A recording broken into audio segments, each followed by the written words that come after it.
welcome to Floating Through Film. It is your host Luke, and today, for episode 148, we are doing week 3 of Nicholas Ray with the films Johnny Guitar and Rebel Without a Cause. 2 great films to talk about today.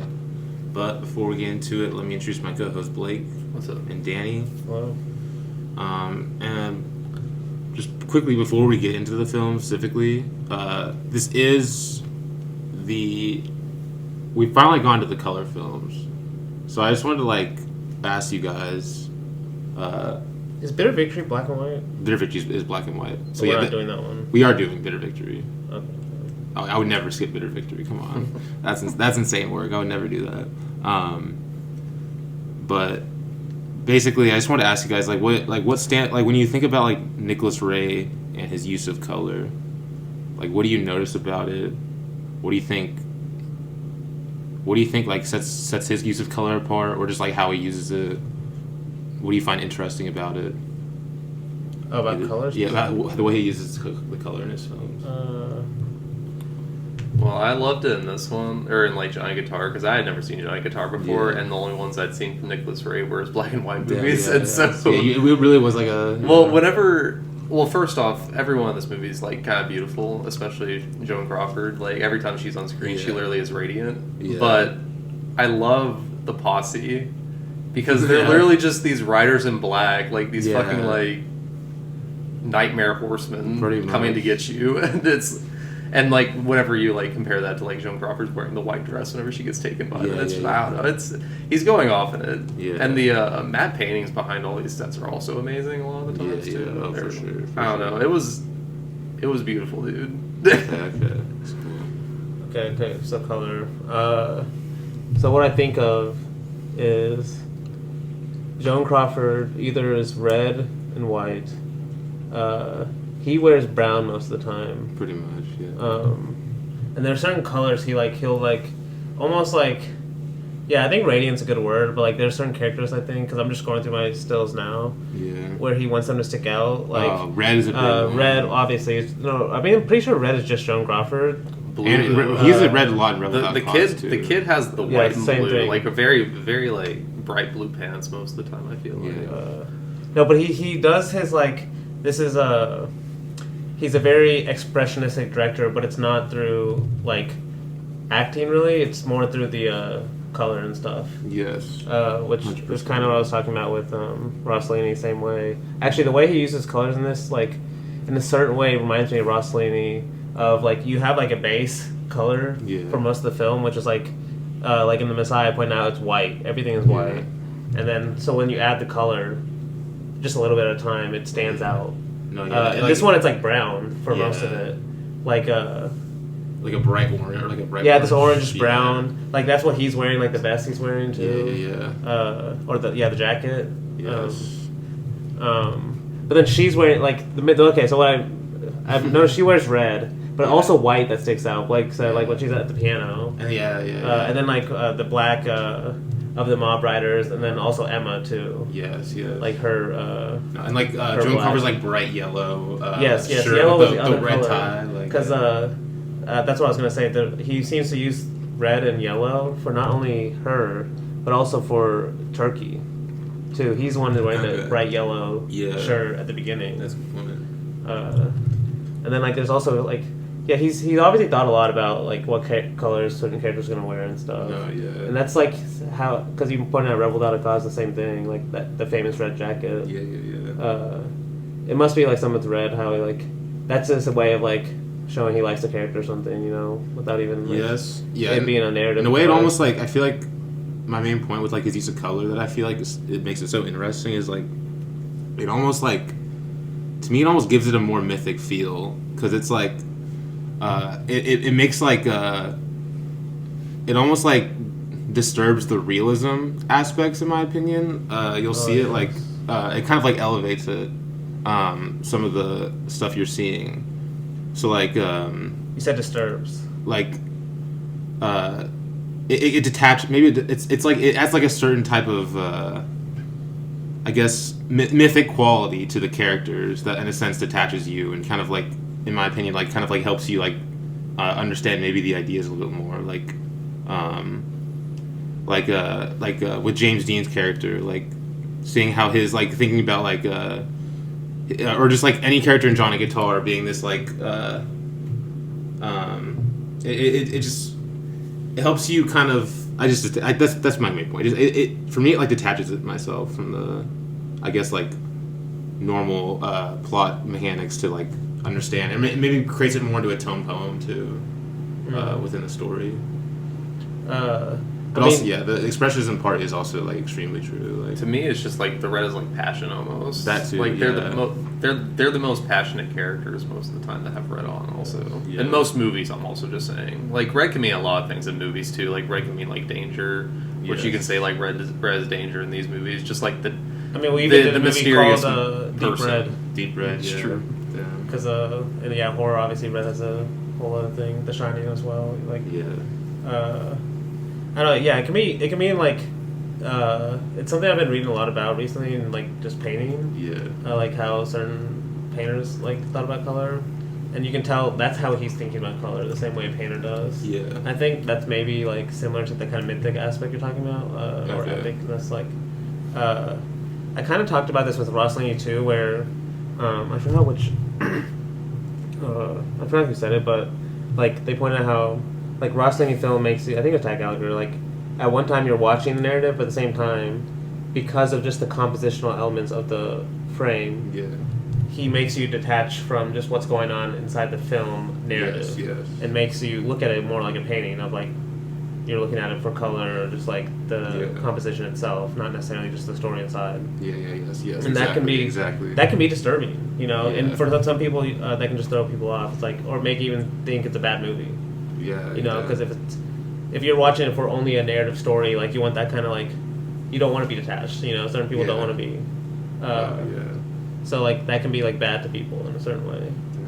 Like especially if it's like he's asking you to pay attention to the whole frame, to actually tell the story in a way too. Yes. It's like that's how you know he likes her the most in the movie in a way. It's like how he dresses her up and stuff, and how he frames her compared to other people. But, like, if you're not paying attention to those things and you just want the more, like, typical stuff of how you do that, where it's, like, it's just more obvious in other ways, or just usually by dialogue most of the time. 100%. It's just, like, different ways. It's, like, to me, better ways, but, like, different ways to be very emotional at the same time, just not through words, you know? Yeah. No, I honestly, like, I feel like this aspect is another thing I feel like Godard took a lot from him. Because, like, you think... I thought of Pierre Le Fou a lot during this rewatch. Like, it's, like... He's definitely doing a similar thing with the color and the composition. 100%. And with just, like, the feel of the movie, in a sense. That's where, like, Godard's expressionism comes from. It's not necessarily through, like, the content. It's, like, through his... Especially in the... Honestly, all his... Because I've seen at least, like, History to Cinema and The Image Book. Like, even in those movies, how he uses color. Yeah. It's all Lily brings up plays Johnny Guitar clips during also that. No, I wonder what are you going to bring that up too? Like, why do you think this movie's so impactful on Godard? It's like, I mean, I guess we'll talk about it more, but like definitely the whole just like, well, it is because I guess we're getting into Johnny Guitar now at this point, but like a part of this movie that I read about is that he set out when Nicholas Ray like set out to make this movie. He specifically wanted to make it in the style, a European style. It's called Baroque, I think it's called. Basically, like, it's this kind of like style of art that's like was popular in like Europe, basically. I didn't really know much about it. I still don't really know, but like I kind of did some quick searches and like apparently. It's known for its dramatic movement, realism, and emotional appeal. But specifically, like, I also saw that like there's this line I read: Baroque art depicts subjects in a realistic way, giving the viewer the impression of witnessing an event. All these types of things. But basically, I don't know much about it. But apparently, like, yeah, it's like that's why it's not. You could say Johnny Guitar in a sense is like there's not really. It might be like the least old Hollywood film I've ever seen to come out of that model. it doesn't follow any of like the same beats or anything. It feels almost like it's like made in a completely different, I don't know, like logic than a lot of old or just like. So is there something with the color that's making you stand out? Like, 'cause there's something like this movie is not it doesn't feel like a more Technicolor kind of. Yeah, I guess that's way they use color. Yeah. The way he's using it feels more different. Yeah. That's why I said like it feels like Rossellini, where a lot of the base color is actually not colorful the way you would see it. But then like the more like brighter colors you get are actually sparingly used. Yeah. And they like really stand out on certain characters, or in certain scenes specifically. Yeah. Like especially the white and black, like in their like showdown at the piano and stuff. Yeah. It's like, oh, it's so good. They're literally Hounds from Hell, man. Like, yeah. And I guess Baroque also like it comes from the French. I guess translated to English, it means like irregularly shaped. So I guess that probably has something to do with like kind of that the way this film was made. But yeah, Johnny Guitar. I guess I'll go ahead and ask you all your like overall thoughts on the film. Blake, I'll start with you because you haven't seen it yet. yeah. So is it the greatest film of all time? It's one of them. It's definitely, it's amazing. Like, it's still, what, an hour 50? Yeah, something And like that. it's about like 50 different things. Yeah. Like you could literally, whatever you want to. like you could like glom onto anything in this movie. Like, Yeah. like, I mean, what I picked out of it this time is like the just this myth of the Old West and how people went to the West obviously to make their money or to like to make a new life for themselves basically. But then you already had people out there, basically America and capitalism, trying not to let the people that they don't like basically try to start anything new. And the people that they don't like in this one is Joan Crawford, who's a former prostitute, at least heavily implied. I mean, heavily implied she was a former prostitute, and that's how she made this business. And they don't like that, and she's the one bringing the railroad, which is progress. Yeah. I wonder Through if here. now that you say that, like Altman became Mrs. Miller.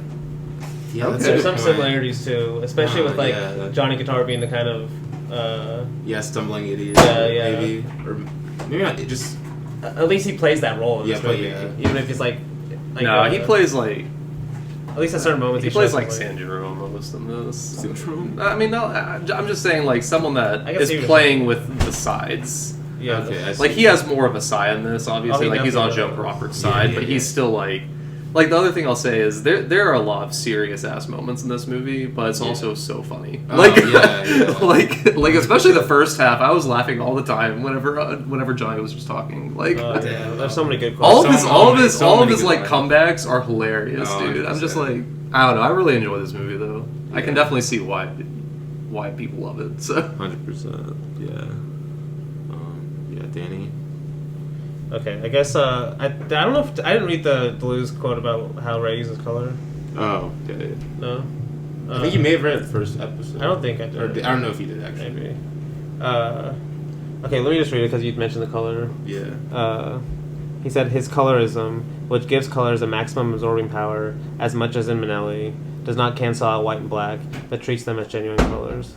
And from this perspective, darkness is not a principle, but a consequence which flows from the relationship of light with colors and with white. Yeah. Basically, like, a way to describe how he uses his colors, like, expressionistly, like, Yeah. especially white. I like how he talks about white and black. We're not doing King of Kings, right? No, we're not doing it. Okay. Because he goes on about King of Kings too. Yeah.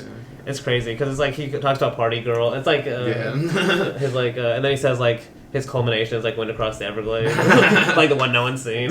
We are doing Wind Across the Everglades. Though, Okay, well, that's good. So. Oh, I love that one. But okay, Johnny Guitar. Damn, there's so many thoughts because I've seen this one I think 3 times now. Damn. Okay. Yeah. That's crazy.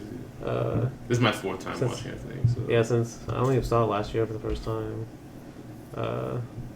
Okay, so first thought, like I guess my first thoughts were like, it felt like almost like a spiritual sequel to They Live by Night in a way, but almost like with a happy ending. Honestly, I thought of Real Without a Cause being more similar to They Live by Night, in a way.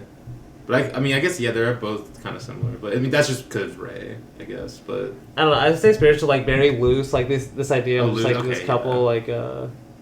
like it's almost like he's teasing will they end up together or not, and like Yeah. in that one it's like you want like they don't end up because they die. You know, he ends up dying. Yeah. But this one it's like such a almost like a miracle that they do end up together. In a Yeah. way.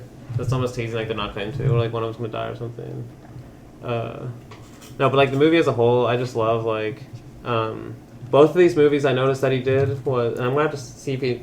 I'll have to notice if he does it with the rest. Is like he loves these long opening scenes in like literal single locations. Yeah. Like this one, it's almost like 30 minutes inside the True. Yeah. Indiana. Oh yeah. But there's so much going on. Oh, there's like so many different dynamics. characters. Like So many dynamics. People leave, come in, etc. Yeah. But it's all single location. And then same thing in Rebel Without a Cause. It's like in the police station. It's like almost like 20 minutes when you like meet the first three characters. Yeah. But then like I'm so curious like why Godard loved this movie because the line he always quotes is like the "lie to me" line. You know, when they're lie talking, to me. Yes. In the when they're like kind of talking. No. And because I think he always compares to how like cinema can like tell the best lies. You know, so he calls like cinema the greatest liar. In a way, you know, because it can. Yeah. You can take it a bunch of different ways. How Godard even like it's. Like I think it means a lot of things in a way, but it's like very. This movie's very much open to your own interpretation. You definitely like. There's so much like that's left open. That's like it's crazy. That's why I'm trying to think about it while I'm like talking. Another thing. It's hard to talk about because I even said in my review. I started my review saying an almost impossible film to write about, at least without sounding like a rambling lunatic. Because there's just so much. Well, there's just so much going on in the movie, and there's so many different characters, and like they all feel like I think I said this on the Ray episode. And They Live by Night. Like all the characters feel like fleshed out. You know, like they have like real lives and stuff. Yeah. Because I mentioned this, like how Deleuze talks about like movies being so much in the present.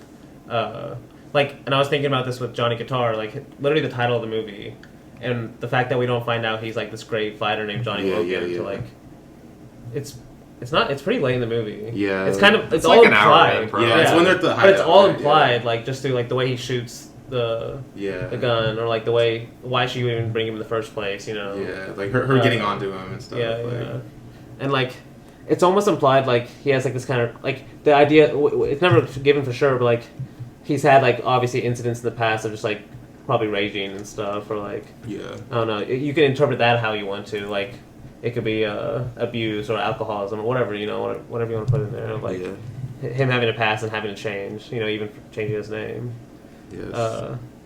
And then just like I guess like the last thing I'll say before I'm already rambling is like is Joan Crawford is so good in this. Yes. Like this kind of like having to like I noticed with Rebel Without a Cause too, and it's probably something like he was definitely asking his actors is like he probably liked these actors that like are very tough generally, like Joan Crawford and Sterling Hayden, and then being like you have to be like very vulnerable or like especially with like, their show eyes. weakness. Especially the eyes.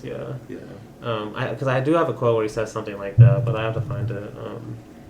Because like especially hers, like the first half of the movie, she's very like the tough one who has to like like she owns this place in like the middle of nowhere by herself, and then like with a mob against her, but then like she's also the one who's like doesn't want to kill and like has a very vulnerable side to her. I don't know. It's a very unique movie. Like they feel more than just types too. They feel like real people, I guess.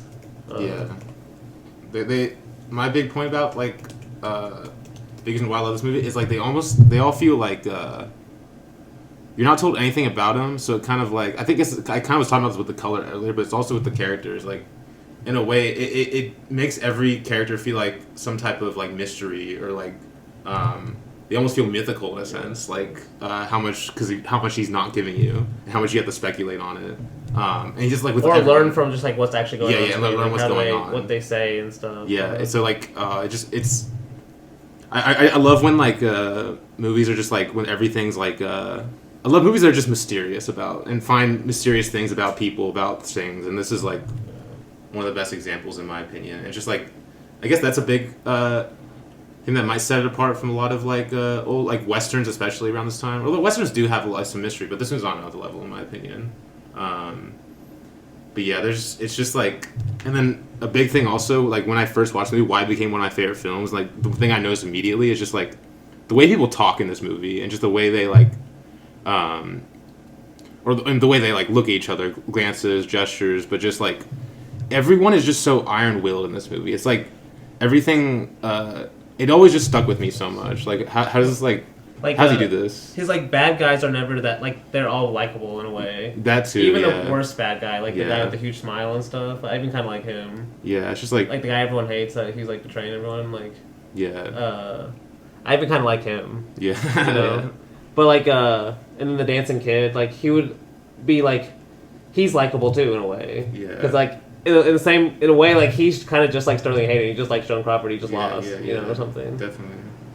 So like all of them have like, because I even noticed this about like in Rebel Without a Cause, the kind of bad guy that falls off, Yes. that dies. Yeah. He ends up becoming likable in a way too. Like Yeah.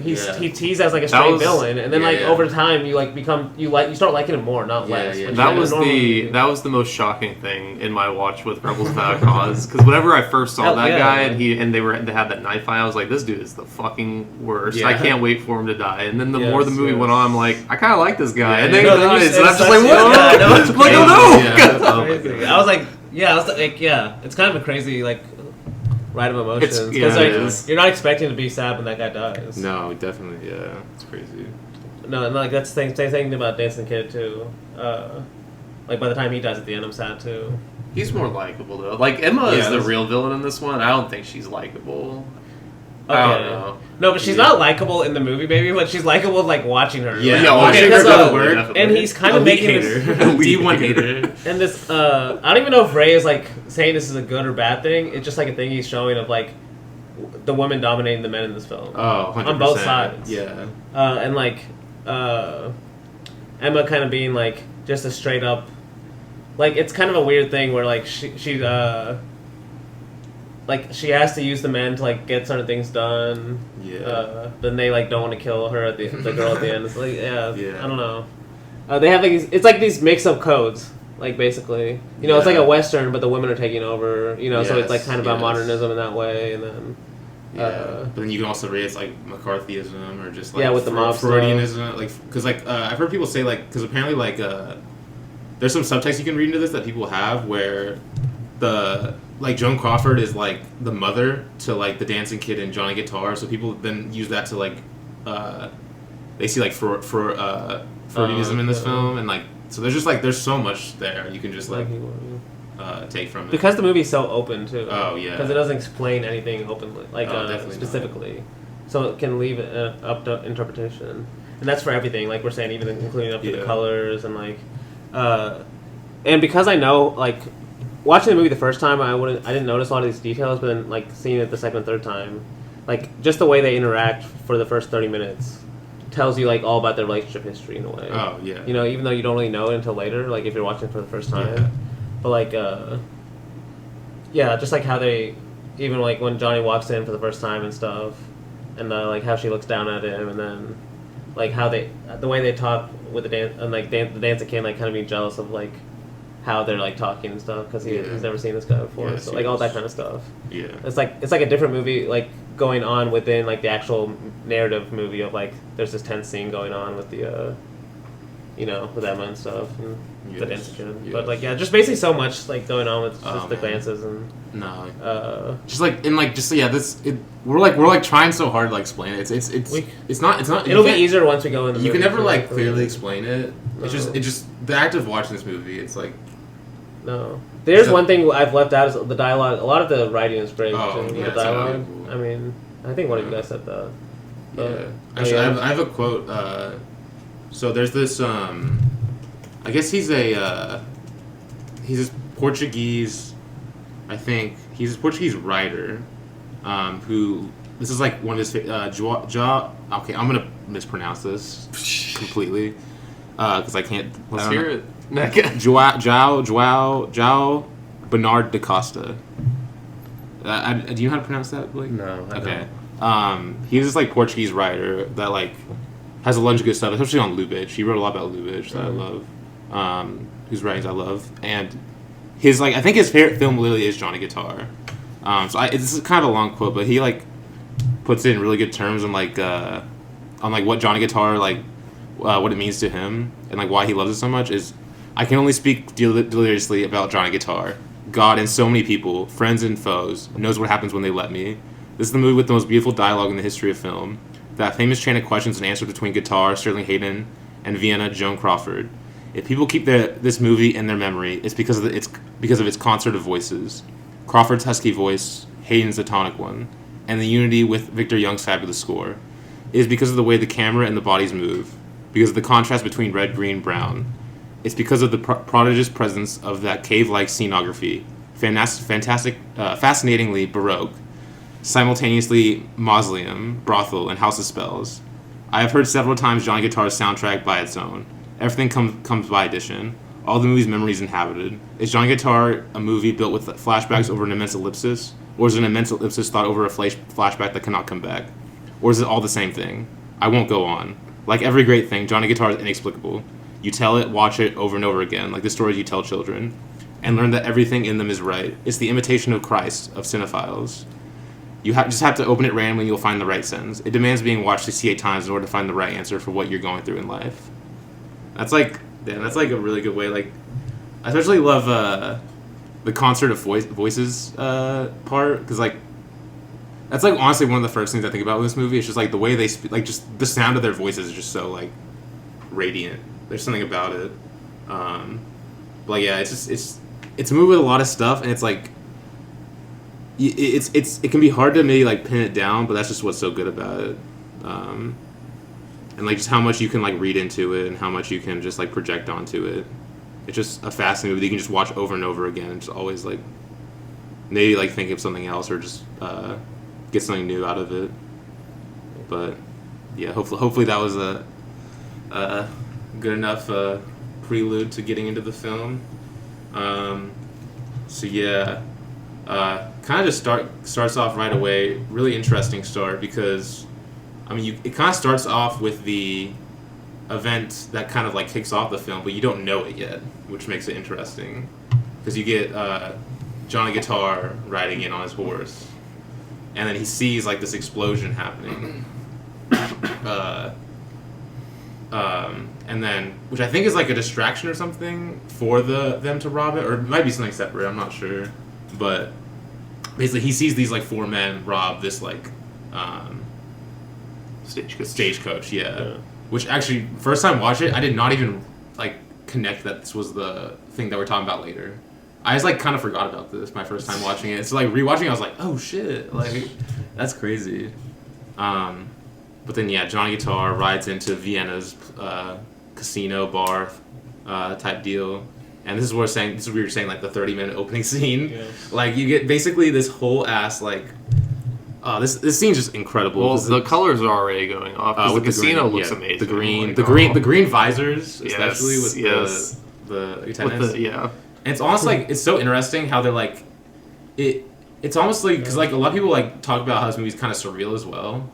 And you can kind of see it when he walks in here, and there's no one in here. It's a dust storm happening, and they're all just standing out attention, like waiting for him, like just staff.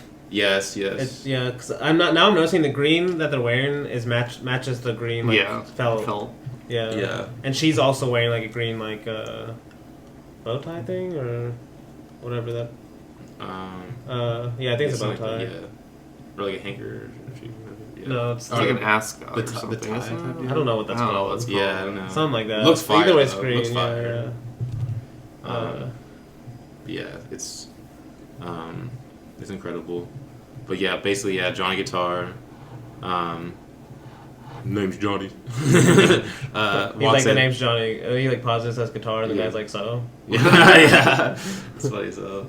And then, I love like, because they all kind of like don't really like him at first. Yeah. And he's like, because when he walks away, he sees Vienna, I think he sees Vienna step out, because they're saying like, oh, you have to wait for Vienna. He's like having a drink or whatever, and then he sets his drink down and starts walking away, and the guy goes, "You ain't paid for your drink, mister." And he's like, "Now, friend, don't rush the night." That's so good. I may be around a while. And then like gives him his guitars, like, take good care of these. And then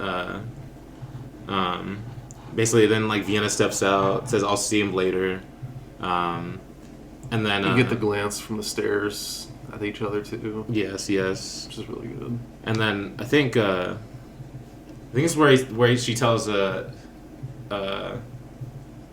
does she tell Eddie to spin the wheel Yeah. here? Okay, yeah, because that's a Keep huge the wheel thing too. spinning. Yeah, Spin the wheel, Eddie. You know, and then like basically it's this. I think his wheel keeps constantly spinning until Until she tells she tells him not to. I think Yeah. it's always in the background, basically, at least when you're in the room. Like it's incredible. Like it adds some like weird tension to it.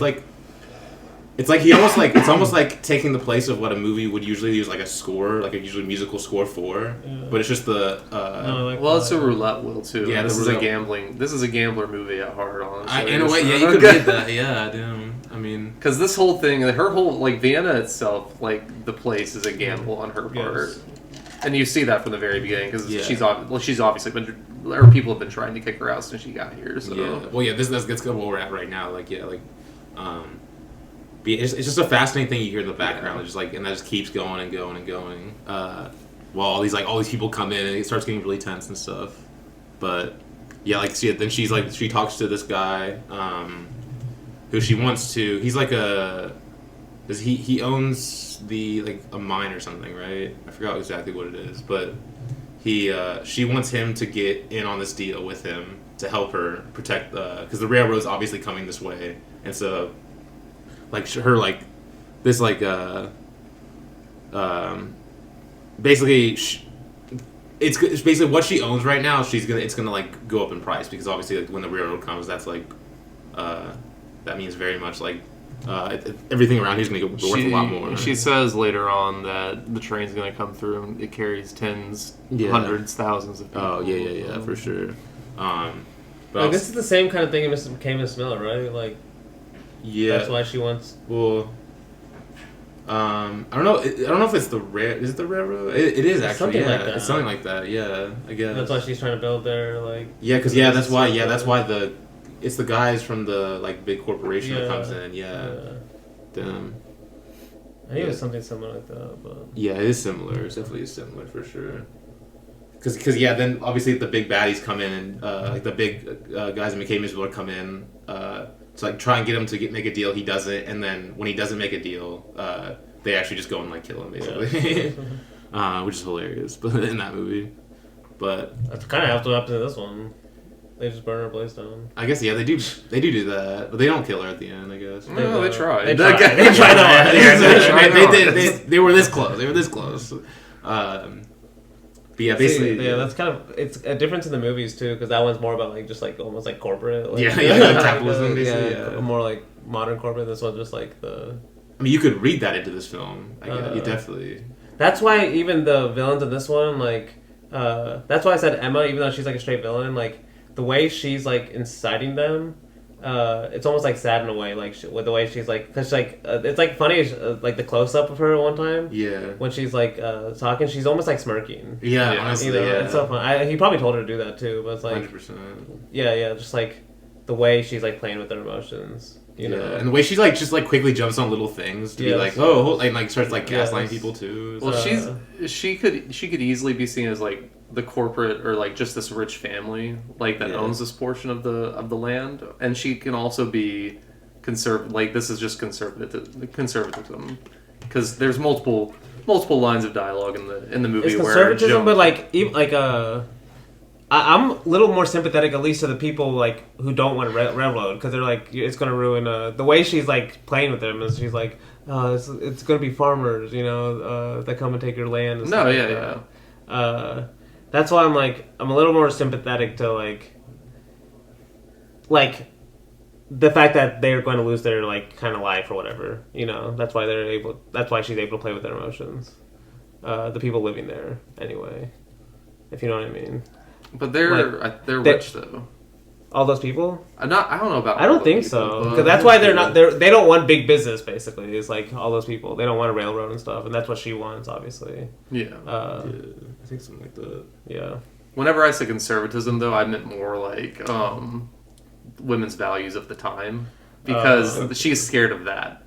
a lot in this movie, like Emma is. Yes. Like, because that's why she never wanted Joan Crawford in the town to begin with. And, I mean, she's a prostitute, so that's it's also implied that she is in love with the kid. The dancing kid. They're kind of fighting over him. And whenever he dances with her, she's definitely in love with him. Oh 100%. Yeah, she's definitely trying to hide it. Yeah. For sure. Oh, she's not even hiding it well. Like, she's like breathless whenever the song ends. Like, yeah, damn.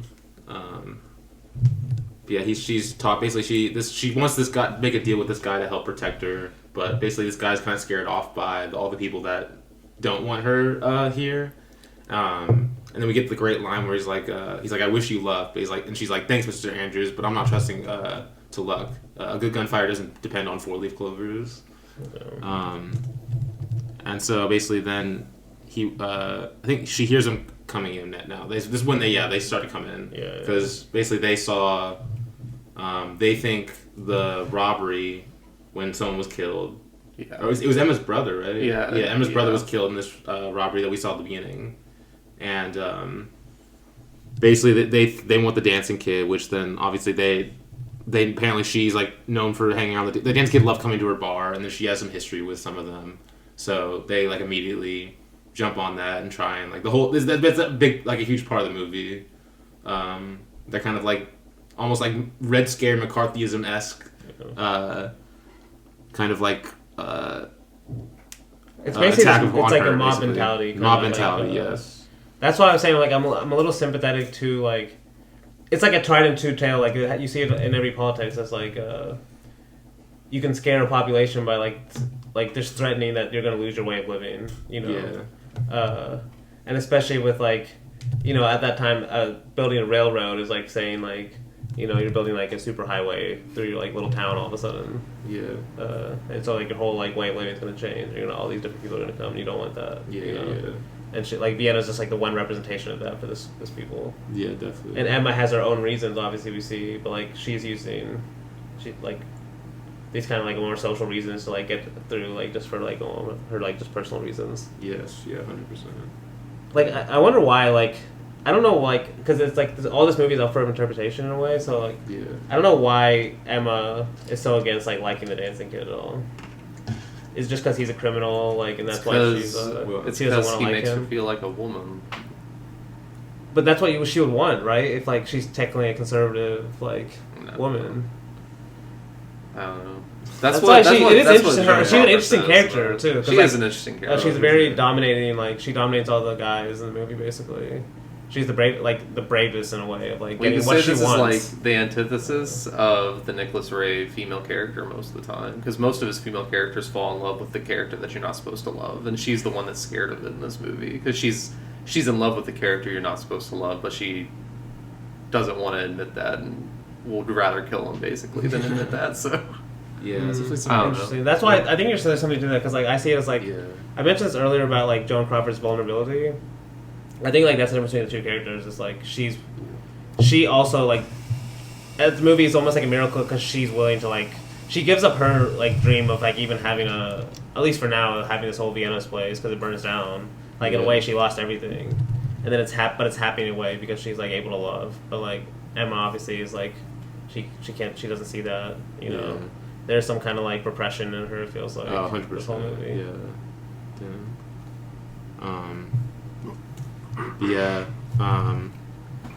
Basically, yeah. So they're like confronting her with the evidence, and then evidence. Like evidence. Yeah, that's like you saw that. Yeah, no, there was a sunlight. No. And then like he's like.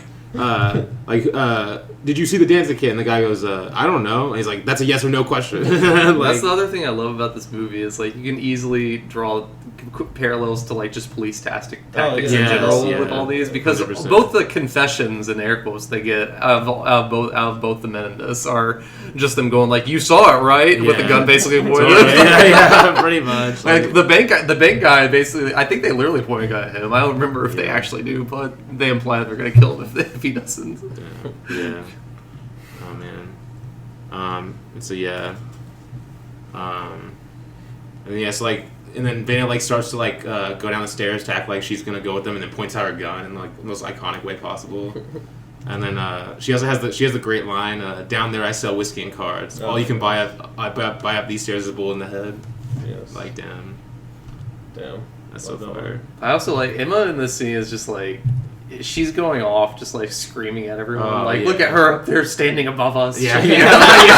I'm just like, damn. No, yeah, because that one time she says, someone was like, Dancing Kid is not the same as her, and then she says, Emma's like, they both cast the same shadow. Damn. It's like great. Yeah, she's like saying I wouldn't spit on him or Yeah. whatever. Like, damn. Yeah. No, because Vienna basically, she does, it's not even implied. She says openly about Emma. She's like, you want the kid and you're so ashamed of it, you want him dead. You want me dead too, then maybe you can sleep nights. Okay. Yeah. So basically, at least we know Vienna's theory on Emma. Yeah. So yeah, and then basically, And you can definitely see in this scene too that Emma has more power than Mr. whatever his name is, the older man. The older man. Oh yeah, 100%. Like, you can definitely see that. I mean, I would say the green kind of sets her, kind of like shows that like she in a way like because like she's the only one wearing green out of like their whole crew basically. Yeah. Everyone else is just wearing like the kind of like brown, orangey, like I think more brown, like light brown type deal color clothing. Well, she has like the bright kind of like, or it's like washed out green, kind of like the vest type deal. Well, because a lot of things happen in this movie where the posse asks the guy like what they should do, and then he just looks at Emma. yeah, it's so funny. Damn. Well, like actually, I guess she is wearing she's wearing a green dress. Never mind. Well, it looks like a vest in some. Okay, yeah, it is like a dress, the whole dress. It looks like a vest from the front, but it is like a whole green dress basically. So she's definitely the leader. But then I think they're about to leave, even though they're like threatening her really a lot. Well, I guess this is when they give the. Well, no, I guess no, it's not yet. They give the 24-hour warning deal, or yeah, whatever that.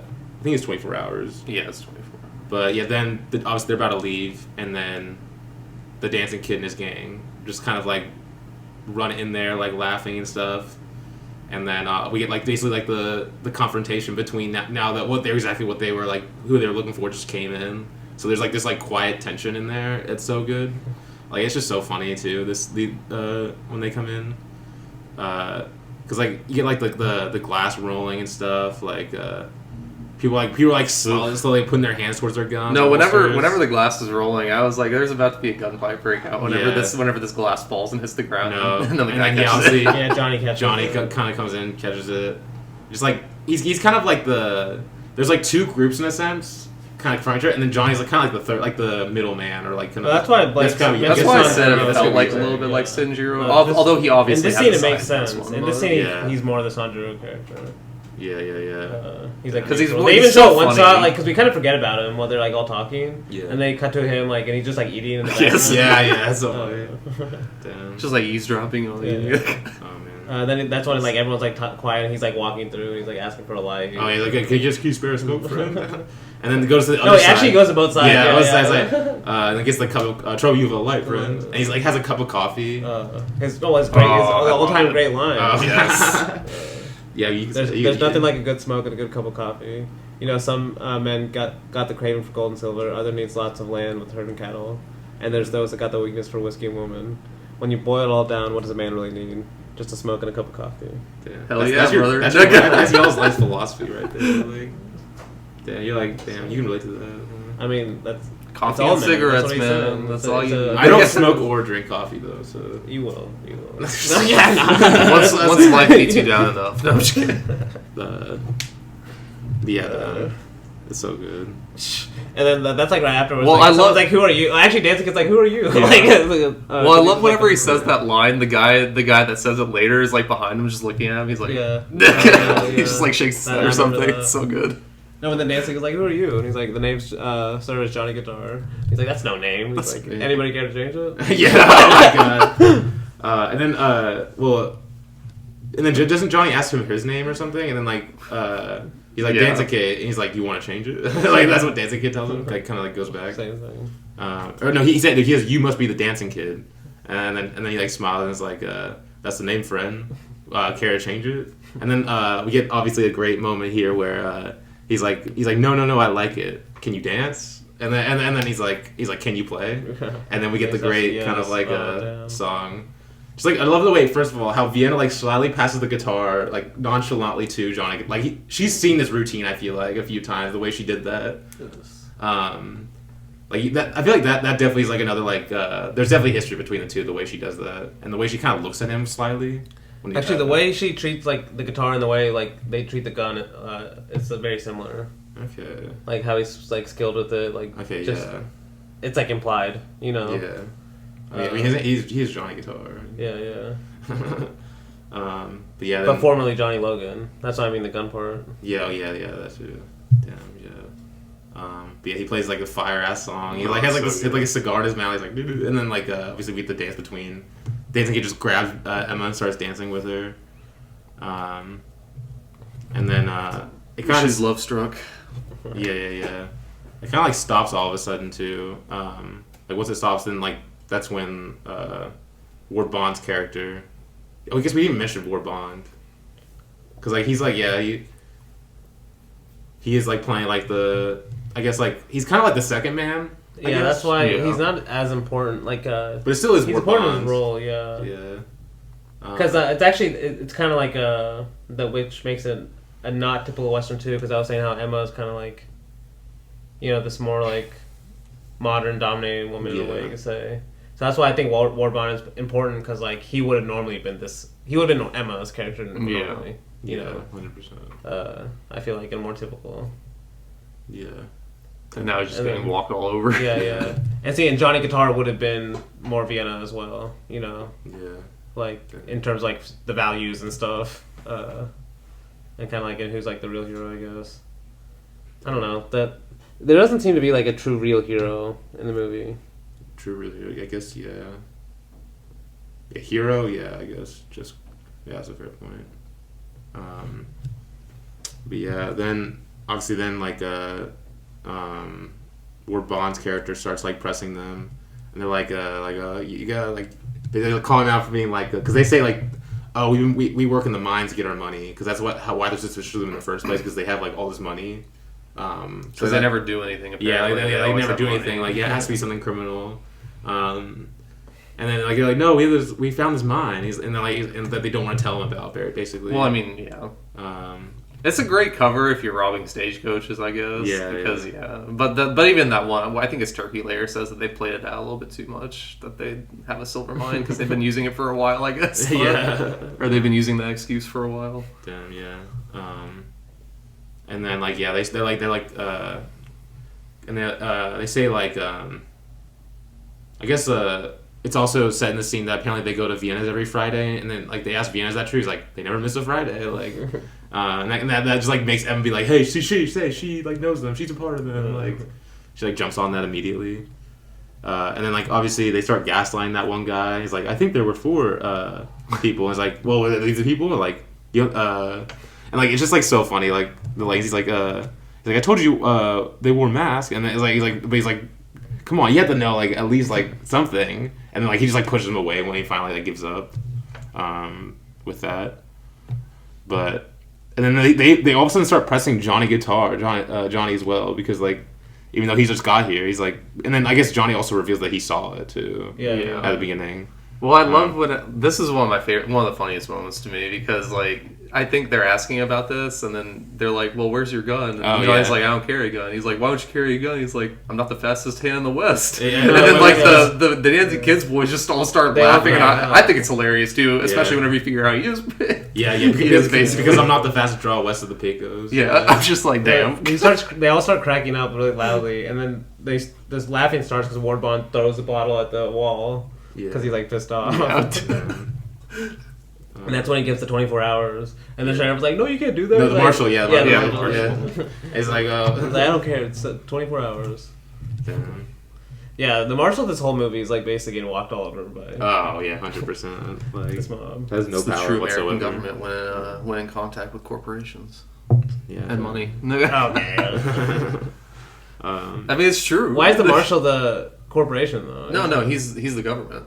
Okay. The government that always just walks like exactly just lets it happen. So. Okay, he's trying to do the right thing though. He is trying. He's like trying to give him guilty process. That does make him different than the American government, I guess. Yeah. I guess. Yeah.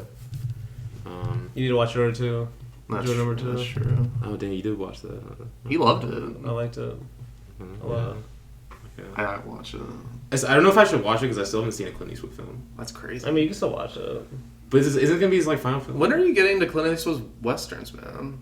I mean, his I westerns haven't- are pretty good. I haven't even seen Well, I've seen Unforgiven, actually. I just need to watch everything from him, really. I mean, yeah, but westerns would be an easy way for you to start because I you already guess, like yeah. westerns. That is true. Although, I mean, from what I've heard, I probably will really like him from people. But yeah, He's a great director. yeah, for sure. So yeah, then they leave, and basically now we get like kind of like some of the tension between Johnny and the dancing kid, kind of fighting over Vienna, because the dancing kid is trying to convince Vienna to go with him and like leave with him, but he's like, what are you gonna hold him off with, like a guitar? And then this is all while Johnny guitar is playing in the background. Mm-hmm. And then like she's like, Mr. Guitar is like she asked him to play change the song, right? He's like, yeah, that song's too sad. Well, that's the song. I feel like it's their song because she asks him to play something, and then he plays that tune, and then she's like, her face definitely changes while she's listening to it, and she says play a different one. I think that's the same song she plays on the piano later. Yeah. Well, I guess that hasn't happened yet, technically, because she does. She's like, you still want to play, want to work for me, basically, and he's like, he basically accepts it pretty much. Even though dancing kind of like tries to lure him away for a second, and then he's like, I like the first offer better. Yeah. And then Turkey also comes back in this after the dancing kid leaves. Well, they don't leave yet. Well, because Johnny, the dancing kid's goon, starts pressing Johnny. Oh yeah, that's right. With the way he does like the drinks, like pours him a drink, like have a drink, and he's like, have another one. Just keeps going on and on and on until finally they decide to scrap it out. It's like so funny because like it's like he's obviously like pressing him, but it's just in such a funny way to do it.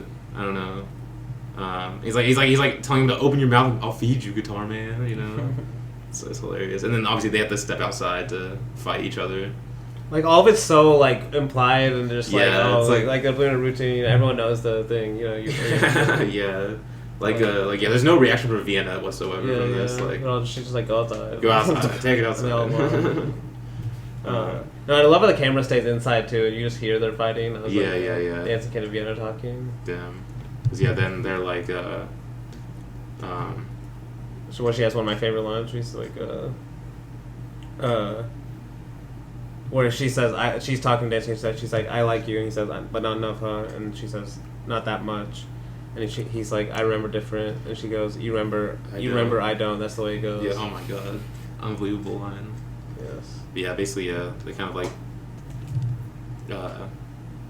they kind of like talk. I guess like kind of like vaguely talk about their relationship in a sense. Yeah, because we like we can kind of see, like, especially during the scene where like Johnny Guitar was singing and stuff, like how Dancing Kid even says at one point earlier where he's like, "What's going on with you two?" And Johnny Guitar's like, "Only what you see, friend." Only what you see, right? But like he knows what he's seeing though. Yeah. It was like what I mean, like that's why he's asking her, like, the second Johnny Guitar leave, he's like asking her about him, like, what is this guy to you and stuff. Yeah. Because he can basically tell. And later you figure out that Vienna did tell him about this other man. He'd never be the only man in her life, basically. Yes. Yeah. So he probably has that in the back of his mind. Yeah, Damn. I didn't even think about that. Yeah. No, but then they come back walking in. Like first Bart comes in, he's like smiling, but he like up, and then like. Oh no, he's like knocked out basically. He's knocked out, but he's smiling. Oh yeah, he is smiling. Like he's like you don't even know why he's smiling. Yeah, no clue. But then like Johnny comes and just kicks him too. Yeah, like, after he walks in. It's hilarious. And like Rooster stays behind. Because they leave, and then Rooster Turkey. Fucking Turkey. God damn it! I'm gonna mix that up. Have I messed that up before this episode? I don't think so. Maybe. I wasn't paying attention. Okay, Turkey. He comes back, like slyly comes back in, and is like, I want to, because like he's kind of like the baby of the group. At least that's what it's implied. And so he's like in a way the most innocent in a way. He's wearing yellow in this scene. Yeah, wearing yellow, and it's like basically. And there's like this kind of like because he's like he wants to look after Vienna, like he wants to stay with her. and like and he's like she's like, you're only a boy or whatever, and then he's like, no, I'm or like, if you look at me, who's gonna look after you? And he's like, no, you talk like I was a boy. The way he says I'm it a too, man. yeah. The way he's like he's like in a. There's certain moments where the characters like are almost like overacting like they're in a western, or like they're almost like too knowledgeable than the western. Yeah. Like the other examples, like when the guy's dying, when he gets shot at the very end, he's like, "This is like the most I've ever He said something like the most attention I've ever had on me or something. I forgot what he said. But this one is so funny. He's like, I'm not a man. You talk like I'm a man. I'm a boy. Because like no one's been talking like that the whole movie. Yeah, and everything's been so like And he's like all of a sudden it's like a different movie. yeah. And he starts like shooting. And so of course you know he's gonna get like shot down. Like something's gonna happen. Yeah, to him, like, yeah. Something's going on with him. No, but then what she says to him too is so sweet. Because she basically shoots him down because she's like, every man's entitled to be a boy for a little while. You were a cheated turkey. And then he says, I'll prove to you I was a man or something like that. Yeah. No, but that her line is like, every man's entitled to be a boy for a little while. Yeah. That also goes to what that kind of the Freudian thing you were saying about her being a mom. Oh, yeah. Like I'm sure they ate that line up. Yeah, the way he basically had to say that everything in this movie, like, that'll line up with that, probably. But yeah, then he like starts shooting like target practice on everything, and then obviously Johnny runs in, thinks he's shooting the place, and then shoots the gun out of his hand, then shoots the gun to where like it's like sliding around. It's like crazy. Basically showing his skill too. Yeah, this guy's insane. And then like in a way, like Vienna in the scene kind of gets on to Johnny, like she's her mom, his mom, basically. Yeah, it's like that's why it's like it could be your mom. That's why I was saying more like I was saying like some kind of abuse thing. Like Johnny has some kind of like rage in his past. Yeah. And that's why he's trying to almost like overcompensate by being so cool now and so like casual. But like he still has that side to him. I think that's how I'm reading it. Yeah. Yes, the way he's like and so like, and she knows that side of him is there too. So that's why she's not even happy that he did that or anything. Oh no, yeah, she definitely. Yeah, she's just like pissed that like he showed that side. Yeah, 100%. And that's why she doesn't even want him to use his gun really, like the whole time. Like it's like weird. Like she just wanted him there like for protection, but doesn't want him to use the gun. You know? That's interesting. But yeah. Yeah, but then like she's like then like after that she's like, that was good shooting for a boy turkey or something like that. Yeah, damn. That's when he leaves. Like he doesn't even say anything after that. Yeah, and then I guess this next scene is kind of them talking. He's like, this is I guess where we'll reveal it's like his past basically. Like he's like used to be known as Johnny Logan. Yes. Okay. Yes. But that's not. It's also it's not revealed that Johnny Logan was some great gunman. Yeah. Like Dancing Kid would know if you just said his name, kind of thing. Yes. That's also something I love about this idea of like being in the present. I always think about with Deleuze, like, so that the way we learn that Johnny Logan is really like that great of a fighter is like Dancing Kid's reaction. Yeah. That's basically all we get really is like to know like that's how great it's like someone like Dancing Kid just knows Johnny Logan and it's like the his reaction is like that's all the history you really need. You know, you don't need some like it's like news articles or whatever flashback. Or some like flashback of like him like being a great in the past. It's like just these little like reactions and stuff. It's like gives you so much. It's like Robert Mitchum's introduction of the Lusty Men to the younger guy. Honestly, yeah. It's like, oh shit, that's him. Just his whole character. Yes, exactly. It's very similar. Yeah, like that kind of that goes to that myth making thing you're saying too. Yeah. But it makes it feel really real at the same time because it's not like all of a sudden you get some kind of like montage of like how he did it or something. Johnny or Logan's or best something. moment. Yeah, Like, I don't know.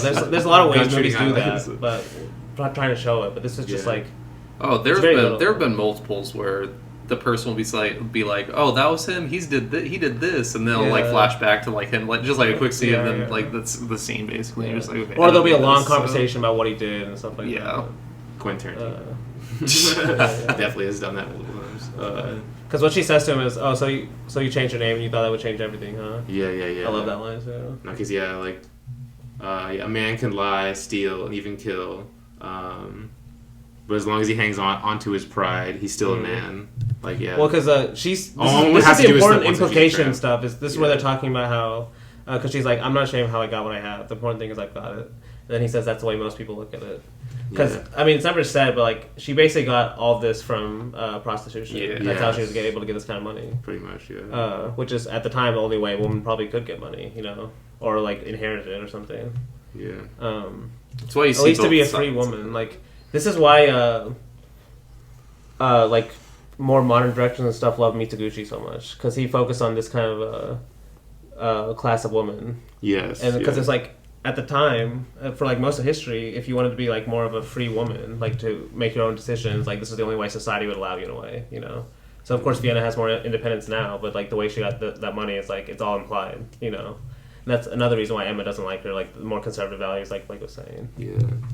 And so that's why this conversation is so great, because like she's pointing out like basic hypocrisy in a lot of the system of like why would people even judge her in the first place? Oh, Because She literally says to him in the scene, I'm pretty sure, like, it must be nice to be a man. yeah, that's why like, the quote he just says, like, a man can lie, steal, and kill, but as long as he has his pride, all a woman has to do is slip up once and she's a tramp. Yeah. It must be a great comfort to be a man. Yeah. And then, like, they go on for a long time. Well, she's trying to tell him about the past, about like the And he past doesn't 5 want to years. hear He it. doesn't want Yes, to hear exactly. it. Yes. Well, that's the like kind of nighttime. Because he knows, like, Yeah. he doesn't want. Yeah. But because the scene like with them around the table it's daytime at this point, and basically he's still like, I guess this is where like she kind of like she's like, are you seriously thinking like after 5 years I'll be waiting for you? And he's like, well, I had a long ride up here from Albuquerque. I had to think of something. Oh, I love that. And it that also kind of sets up the next scene, which is she also says like like basically she's telling him like she's basically telling him like, oh, 5 years ago I loved a man, you know, I wanted to work with him, but like she's basically telling him like why she kind of like, I guess you're finding out kind of what happened, why she like maybe like why they like split apart, you know. And she's like kind of talking about it like with attachment of like oh, there's this woman or whatever, and like she loved it, but the guy couldn't see it or whatever. They're all talking like in third person. Yeah. But and then she kind of like, it seems in a way like he's closing the door, because the way that scene ends is like she's like, when a fire burns itself out, all you have is left is ashes. Yes. No, but I love that line. I just love that line of I had a long ride up here from Albuquerque. You had to think of something. Yeah, damn. Like it's like this guy. He's all about like in a way like delusional hope in a sense, kind of like a big part. Like, or at least just like. That's what's so funny, because I think you're right, but like on the outside he just seems like this cool kind of like free, easygoing spirit, but like he really is not. You know. Yeah. He kind of, or he has both in him, I guess. Maybe, I don't know. You can read it either way. Yeah. Because Sterling Hayden's, that's why he's such an interesting casting, because normally Sterling Hayden's more like the rougher guy. Yeah. Like a more serious, intense guy. Like I'm thinking like Strangelove and The Killing, especially. Long Goodbye. Long Goodbye. Yeah. He's more of the so that's why it's interesting to kind of watch him play this role too. Oh yeah, he's so good. I mean, they're all great. Yeah. No, and I put in my notes too, because basically this has all happened like almost in film logic real time. Yeah. All these events happen back to back, ending with Johnny and Vienna alone in the saloon talking after everyone was left and stuff. Yeah. But it's like all happened in one day, like in one kind of scene. Yeah. And that's like 38 minutes of the movie. Yeah, and then you're kind of like, and then you're kind of just like you see like the dancing kid and his gang going back to the hideout. It's like, oh, like we're finally outside again. Yes. Like, damn. I guess this is when they kind of like brainstorm. Well, see, this is more of the like societal things that you can read into it, because they're brainstorming on like what they should do, and then the dancing kid's like, let's do something they can't hang us for, since they're already pinning this on us. Let's actually do something. And that's like, that's basically that's basically the problem with the criminal justice system. Basically. Yep. Like it doesn't matter if you did. Like you basically like, if someone thinks you did, you have no choice in a way. Yeah. The system doesn't give you a choice. Because they get the idea like, oh, why not rob the bank and then like go to California? I love how he reveals it too. He's like, we're gonna go to California, and they're like, how are we gonna afford to go there? And he's like, well, we're gonna rob the bank. We're gonna rob the bank. This is also where Bart's like, because it's sort of like, I even like kind of like, I'm like, the most evil guy Bart in the movie, outside of Emma probably, but he's even kind of likable for how like just like selfishly evil he is. Because he's like, Bart, you don't drink, you don't smoke, you're mean to horses. What do you like? He's like, me. I like me. I like taking good care of me. Yeah. Damn. Oh my god. And this guy's face is so huge too. Oh yeah, like it's his so smile memorable. is like so it's so like sticks out. Yeah, like all the side characters in this movie, like they're all amazing. It's like every single character is so interesting in this movie. It's crazy. But yeah, then next scene, maybe the greatest scene of all time. I remember watching the scene for the first time. It was like I got punched in the face. was like I'm like not like that because this is kind of like a similar scene to the last scene, except I don't know. It's like he's like would you say they're more emotionally vulnerable for sure in this scene, the nighttime conversation, compared to like what they just talked about? Because it's similar subjects, except in a way Johnny's finally just like obviously get the lie to me part. Yeah.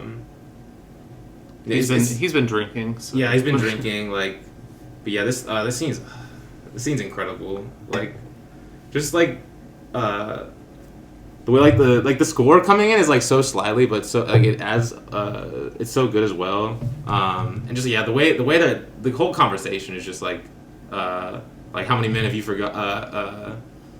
How many men have you forgotten? And she's like, as many women as you've remembered. And then he's like, and then basically we get obviously the famous like lie to me. Tell me all these years you've been waiting. Like, I would have died if you hadn't come back. Damn. Like, it's hard to describe this scene because it's like so like it feels so obvious, but at the same time it's just like this just kind of because I always have to think of Godard, like the reason why he loved why he loved and also hated cinema at the same time is this idea of like we want even if it's like at least how I read it is like why I get so annoyed with like a lot of romantic movies that feel like they're lying is this is we want to be told a lie just because it makes us feel good. Yeah. Even if we know it's a lie, it still makes us feel good. Yeah. It's almost like in this moment like Johnny Guitar like having the same kind of moments, like even if he knows it's not real, he like just wants to hear her say it, you know. Yeah. And even that alone is just making her feel good, just like cinema in a way. Damn. It can make us feel good for like an hour or two. Damn, yeah. That's Even if it lies the whole time. I didn't even think about that, but yeah. But like that's what Godard in a way he loves about cinema, the way it can do that. But also he hates it because it's like he wants to do something more. You know, that's why in a way he tries to subvert it all the time. Like he doesn't want you to have like you mentioned disjunction in a way or something, like how when you're watching like Johnny Guitar or something, it can take you out of the movie. Yes. That can be seen as bad if you're just trying to escape or something. You know, this lying that cinema can do. Oh yeah. Like, that's why Godard is like trying to do the opposite. You know, he wants you to kind of engage by almost attachment. You know, by seeing it as just a film. You know, I think that's why but this movie has so many layers to it too. Just like in romantic relationships and stuff, how much you can last for years with someone just knowing it's a lie. Yeah. Just because it feels good or something. Just because you don't want to face the alternative or something. You know. Yeah. But yeah, it's just like you don't want to be hurt. Yeah, exactly. Yeah.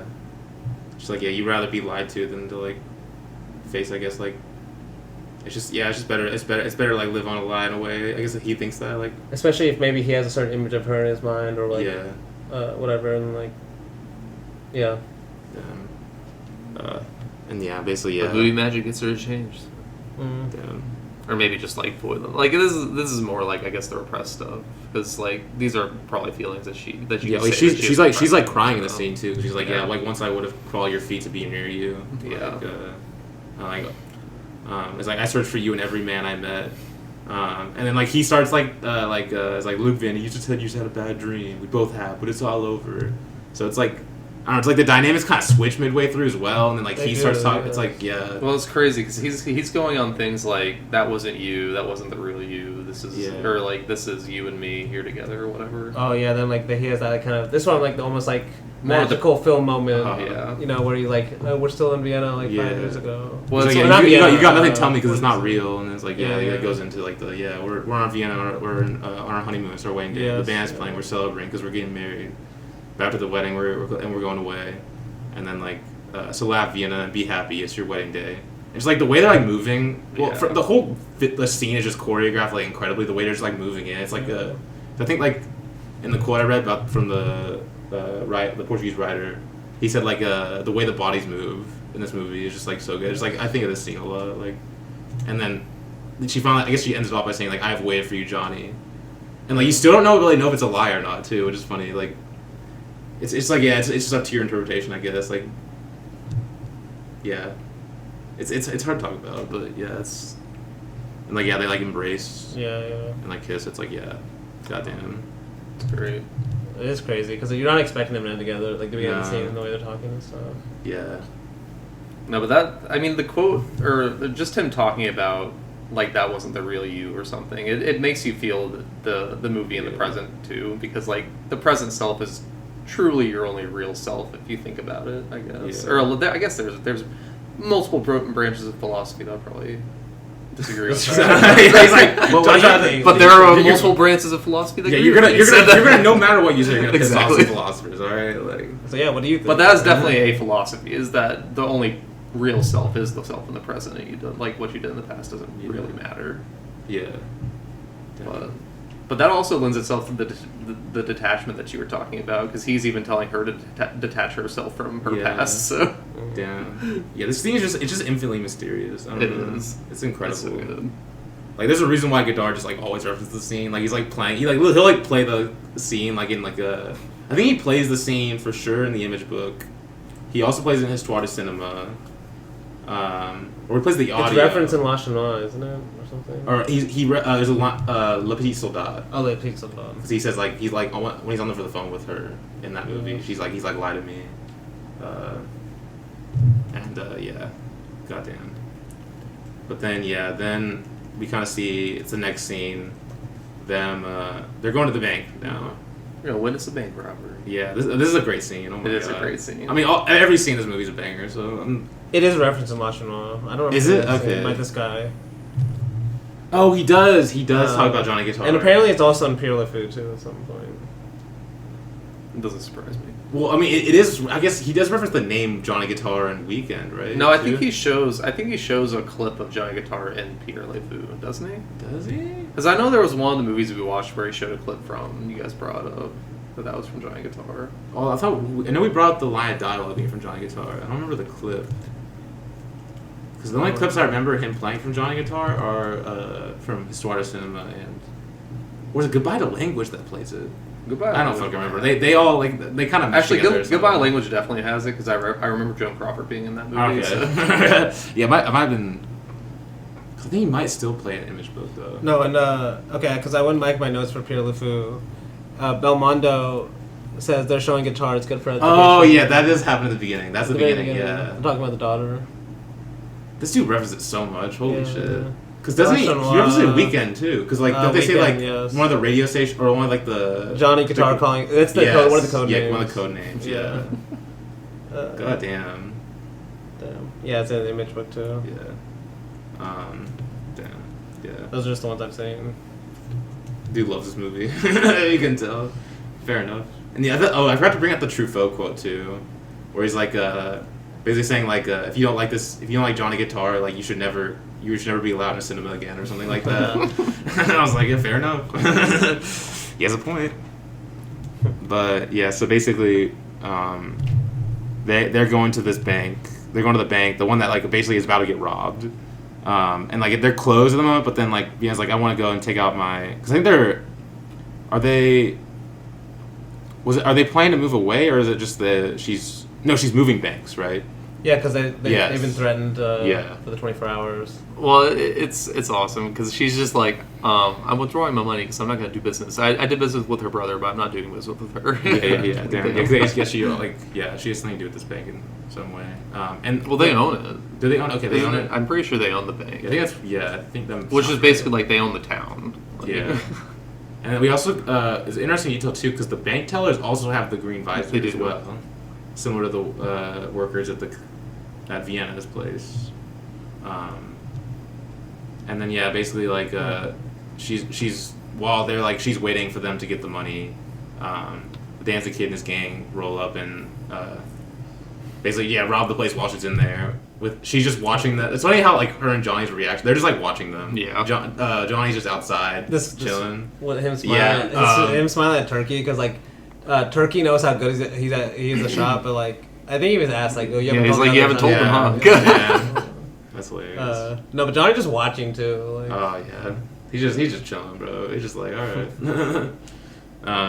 Well, he even says like, why would I stop? This isn't my town. Yeah. And like I think Vienna like tries to get him to stop too, but then like, because obviously the Dancing Kid's there, but they don't listen. Well, this is an important moment too. Is like, Danzig Kid admits like what would make him give this up. Yeah. Okay, yeah. It's honestly kind of a similar thing to like the Lusty Men, where like Robert mentions like there could have been one thing that maybe changed a woman. It's like almost like Danzig Kid's having that kind of situation. Because then she's like, he's like you, and then he's like, even if I gave this up for you, how long could I hold you? And that's what makes him realize like he's got to do this, you know. Yeah, damn. That's a good point. And then like of course like he has to kiss her. Just like I love how a lot of these things like the way different people read certain things can like be read depending on like your motivation. So like her going to just like take her money out just because she's in the wrong place, wrong time. Emma can like pin that. The Danzig Kid. And same thing, like this kiss. It's just so easy for Emma to use that for her own motivation. Okay, yeah. And then also, like, I guess, like, when they go to Vienna's place later to confront her, too, when Rooster, or Turkey, fuck, I said it again.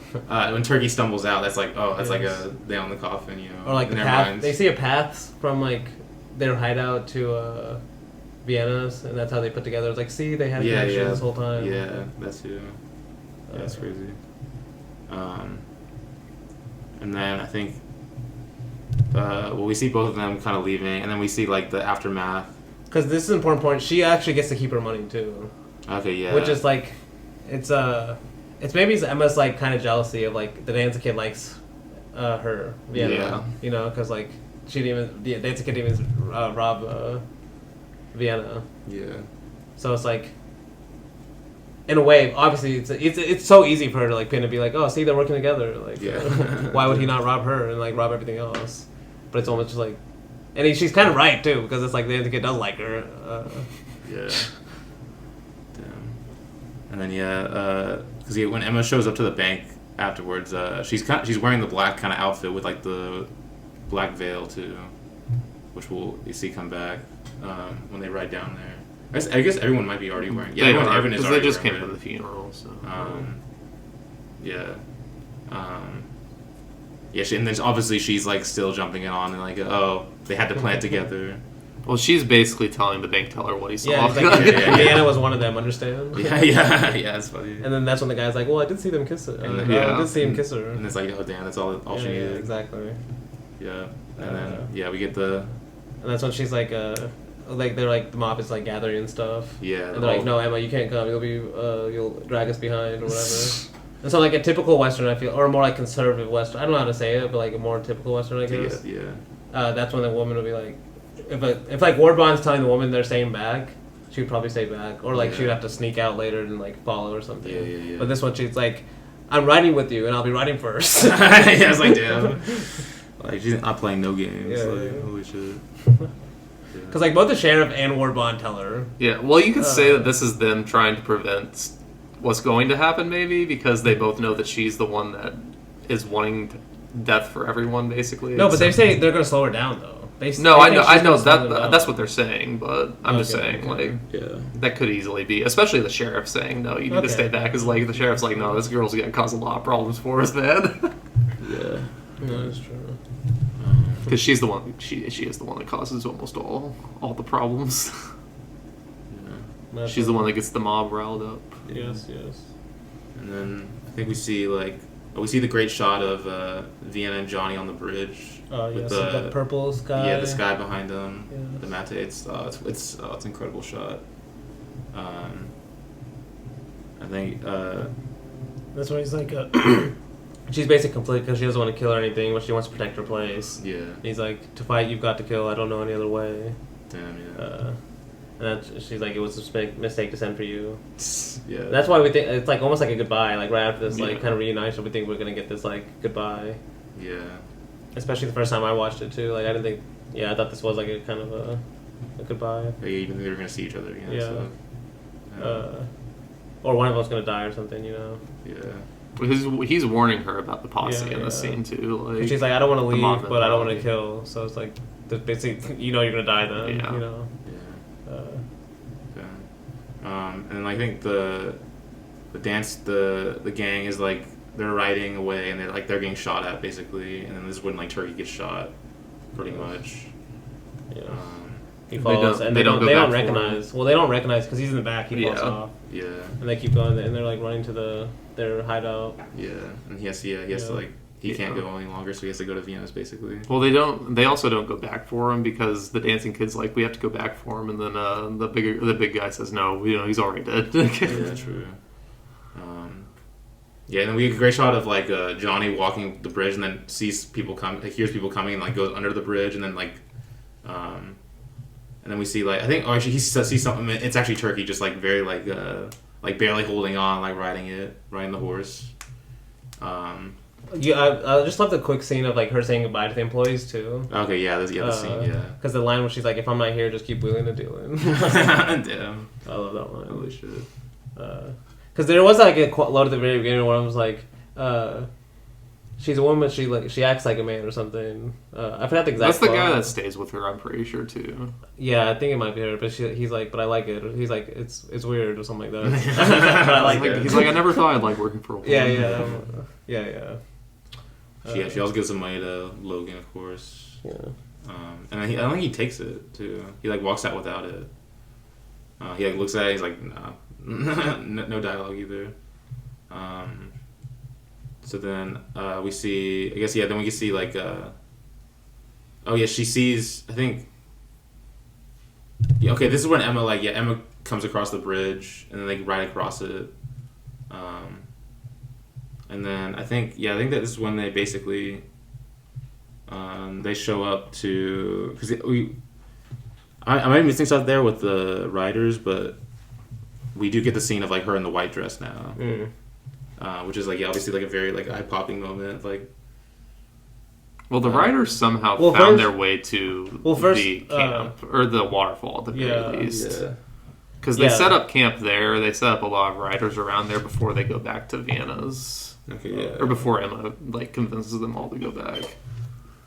yeah. No, because before they even get to Vienna's, like this is that scene where like I said, like the camera like gives like an extreme close up of Emma like doing her kind of like riling up the posse or a mob or whatever, that kind of mob mentality, where she's like, I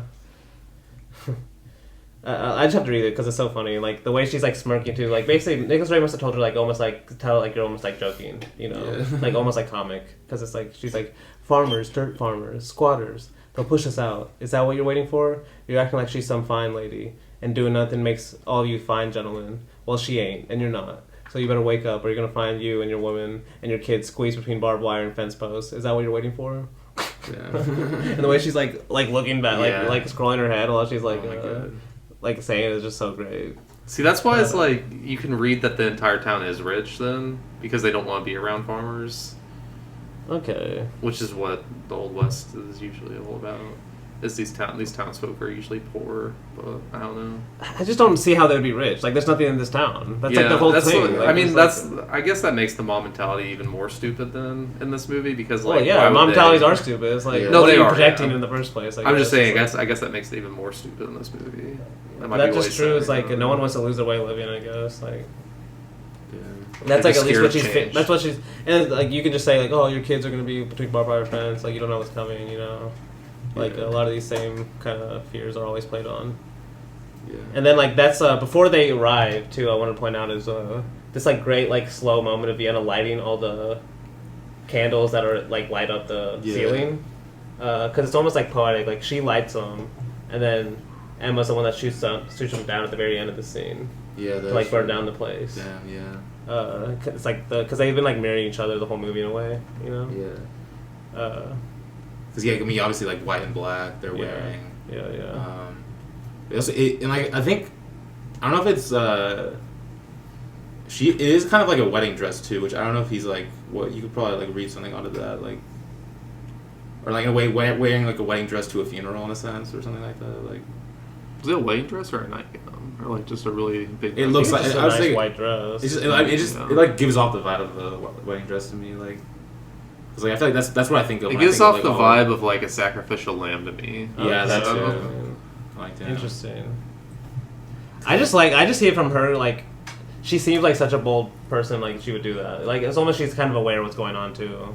So she's like playing Yeah. against like almost like the white is so bold in a way. Oh, it is.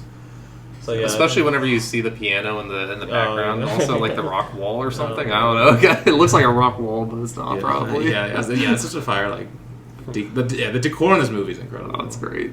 And then we should mention how Turkey is already coming at this point. Yeah. Oh yeah. Yeah. Okay. I think he like stumbles in. Yeah, basically. and then they go and hide him, basically, and that's when the gang comes. Pretty much.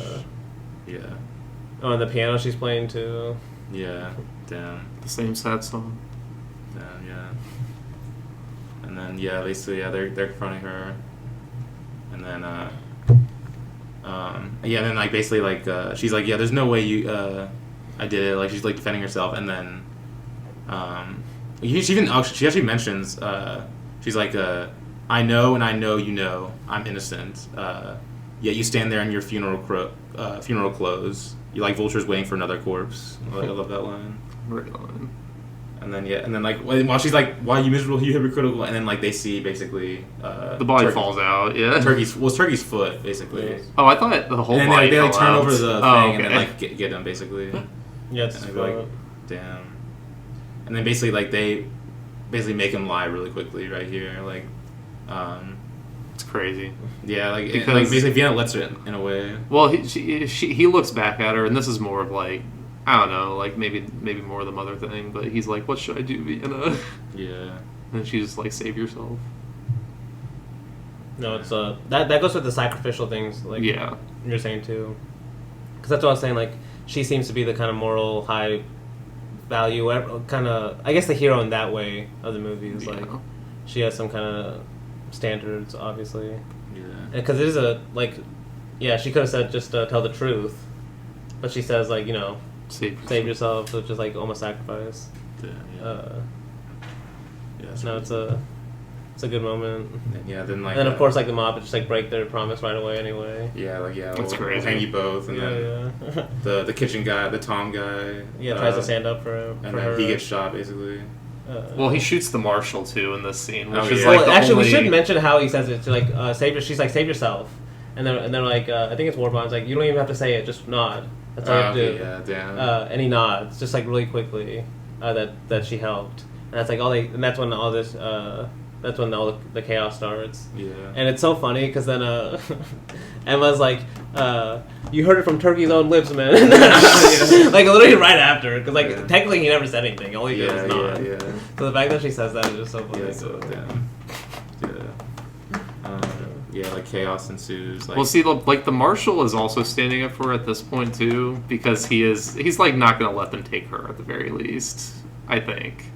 I'm pretty sure that's what happens because he's standing in front of her, and then that's when the shootout ends yeah. up with the sheriff getting shot accidentally. Uh, Which once that happened, I was like, oh damn, they're both dead. oh, yeah. You're like, It's like only nothing can 30 stop minutes them left. all. Yeah. Well, see, like, because you're thinking, or at least I was thinking about what Johnny had said before about the posse, like their mentality, like you can't like stop the posse whenever they're already riled up.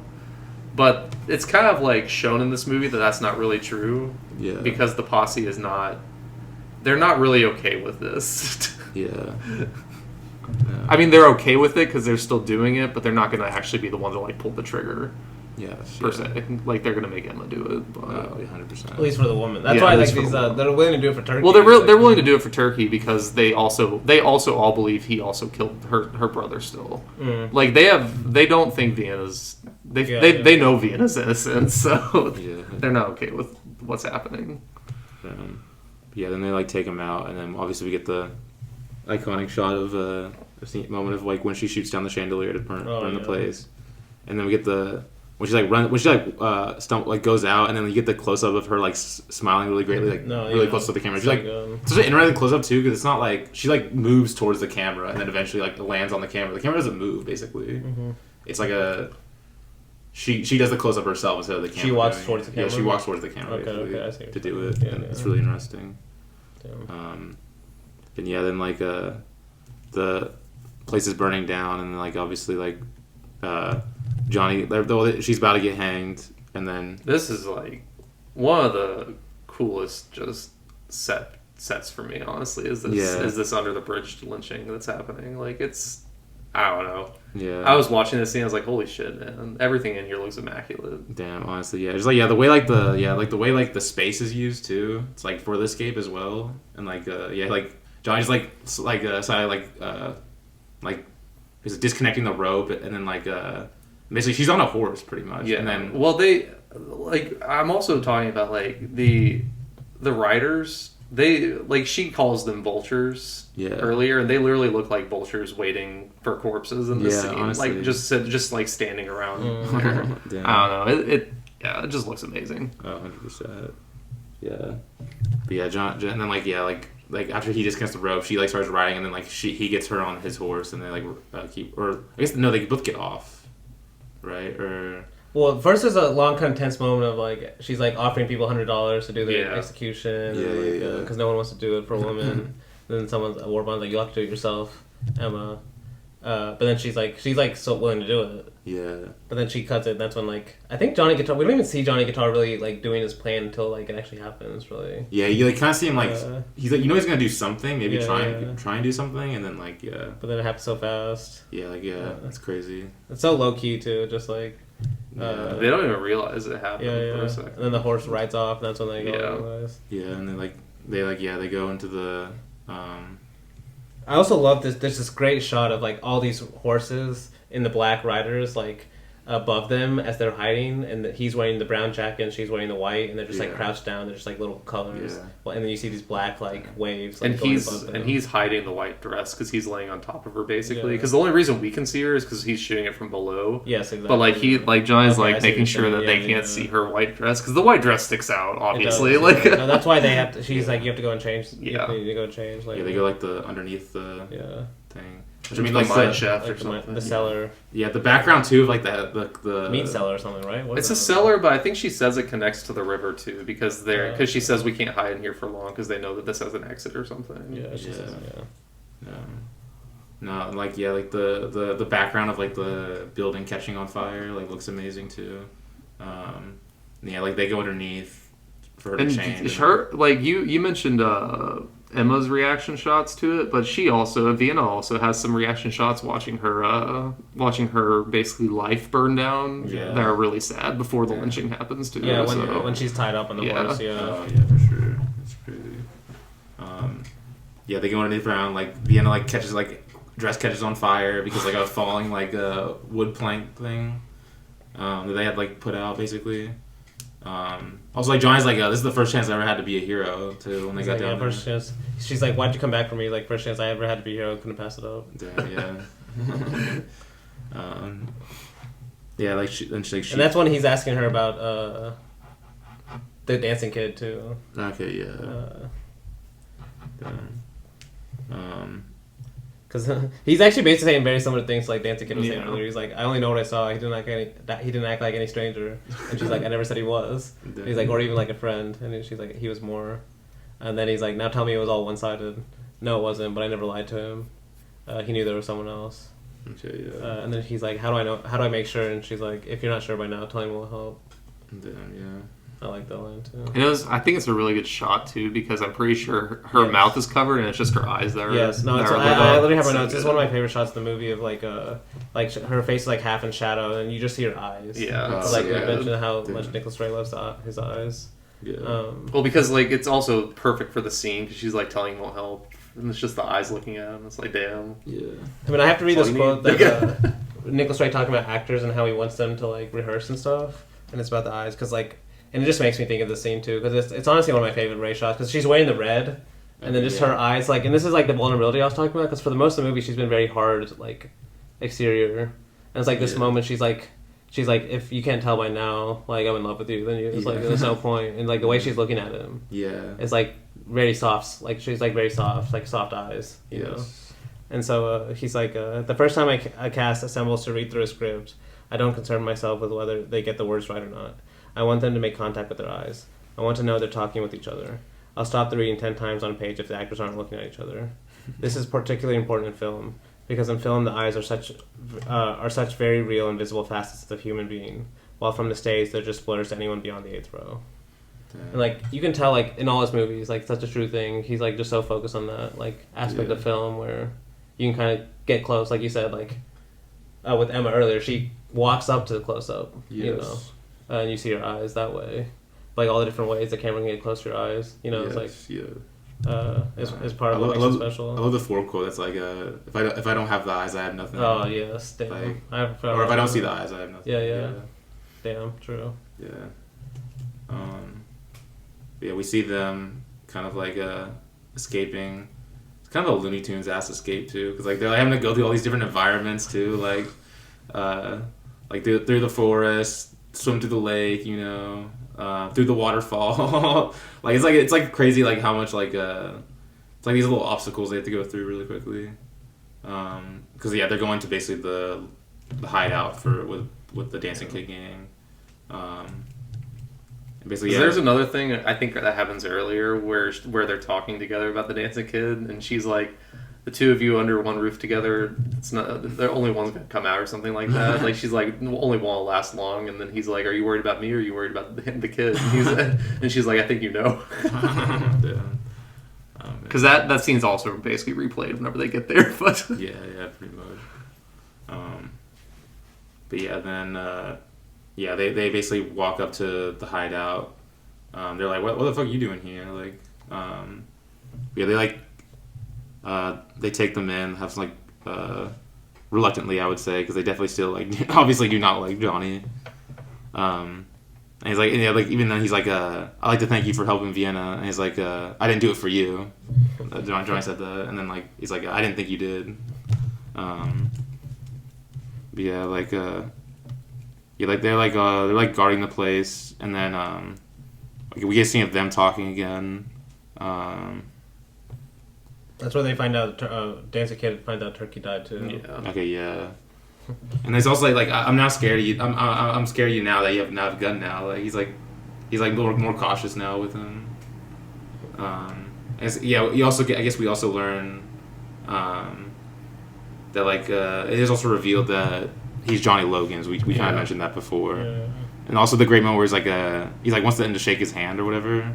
He's like, I never shake hands with the left-handed draw. Like, damn. And that's she says a great line to him. She's like, "You better stick to your dancing, kid. You'll live longer." Yeah, damn. Yeah. And then, it's a great play on his name. It is. Yeah. And then we go back to the mob basically, and I guess they use Vienna's horse, right? Yeah. No, they don't. Or is it Turkey's horse? It's Turkey's horse. It's someone's horse. Yeah, someone's they horse. They don't even use it. Like what happens, I think, is the big guy, whatever his name is, he goes out on watch, and I think he calls for the horse because he's wanting to talk to them. Because like you see him because Corey goes up, or I think Corey's the other guy's name, right? The guy in the blue in the group or whatever, the guy with the lung issues. I don't know because they switch places, and then you see the big guy just like walk off to like the edge of the cliff basically where we see him later, and then you get the scene of the horse running back. So I'm just to me I'm like he called for the horse because he wants to talk to them and make a deal. Because the horse had been fine up to then, it had just been staying with all the other horses.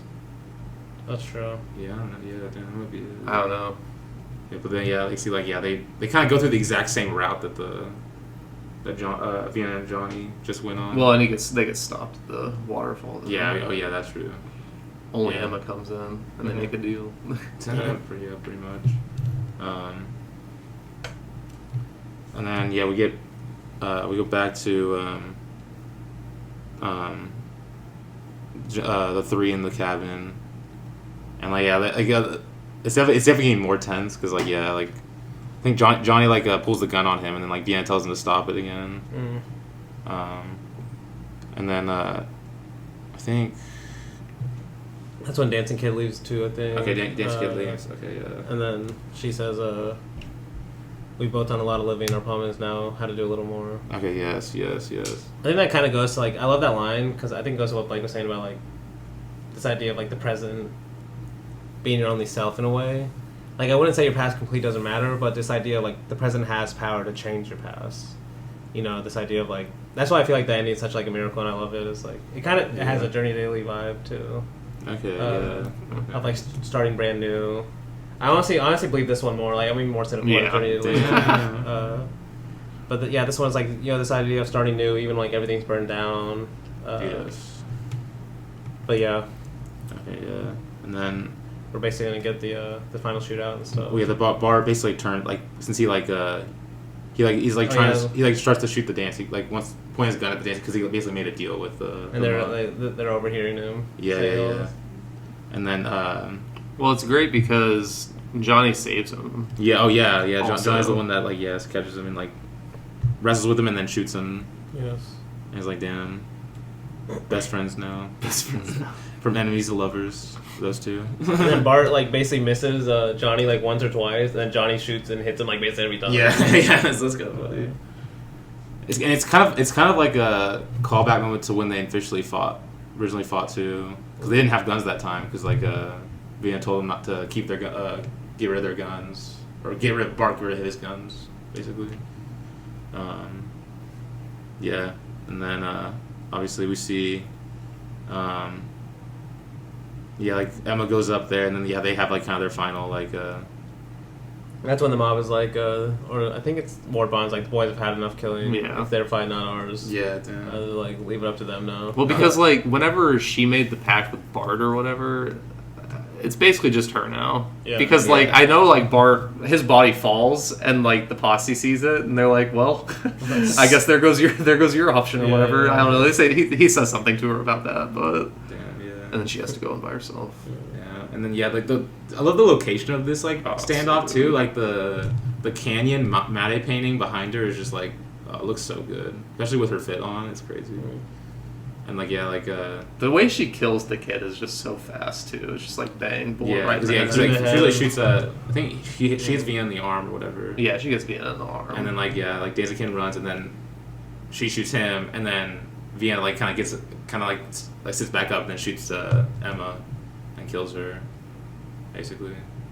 And then obviously the final kind of like moments like them walking past the mob basically, and like Ward Bond does nothing to stop him because Emma's dead now, like as we're kind of saying, like the other people don't really believe it. It's just like Emma, and then Johnny and Vienna like they embrace by the waterfall, and then That song too. the Johnny Guitar song. Was that song made for the movie? It must have been.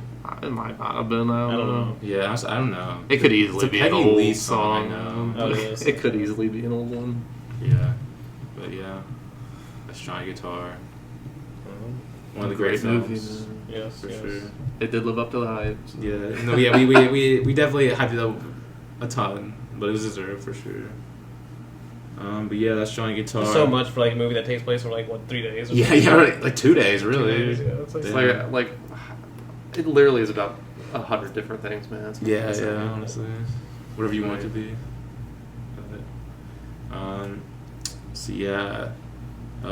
After the break, we'll go ahead and talk about our second film, The Rebel Without a Cause. So.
And we're back now to talk about Nicholas Ray's 1955 film Rebel Without a Cause, starring James Dean. Which I feel like this is definitely Nicholas Ray's most popular movie.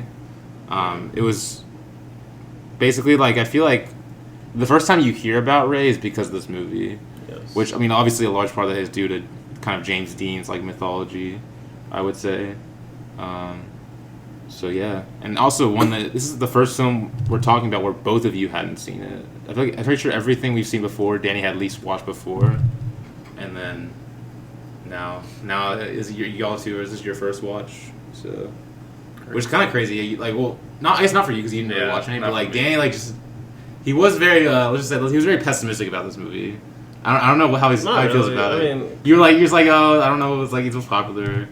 It looks too Hollywood. Yeah, something like that. But we'll talk. He'll talk about that probably in a second. But yeah, I'll ask y'all your overall thoughts on it. It's up to you. Blake, just go, Blake. I really liked it, honestly. Okay.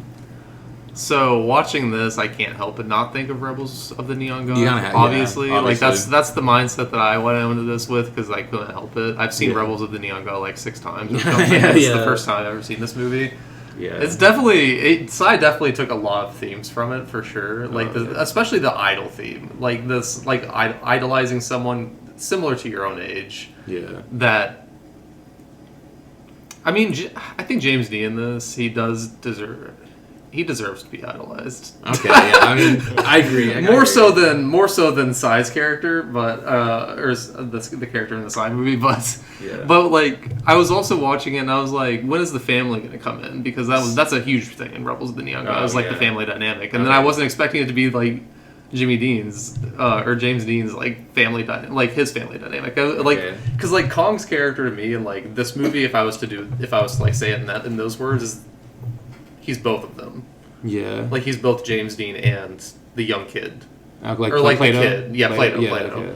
Because Plato's obviously the kid that's idolizing James Dean in this movie, but James Dean's the one with all the family issues and shit. Yeah. And they all have family. They all do have family. That's true. That's true. They all have family issues. But his is more like his actually has a lot of similarities with Kong's family in Rebels of the Neon God. Just like or you could draw a lot of similarities, like the son wanting to be closer with his dad, wanting his dad to stand up for him, like actually like look out for him basically, or like be a man almost essentially.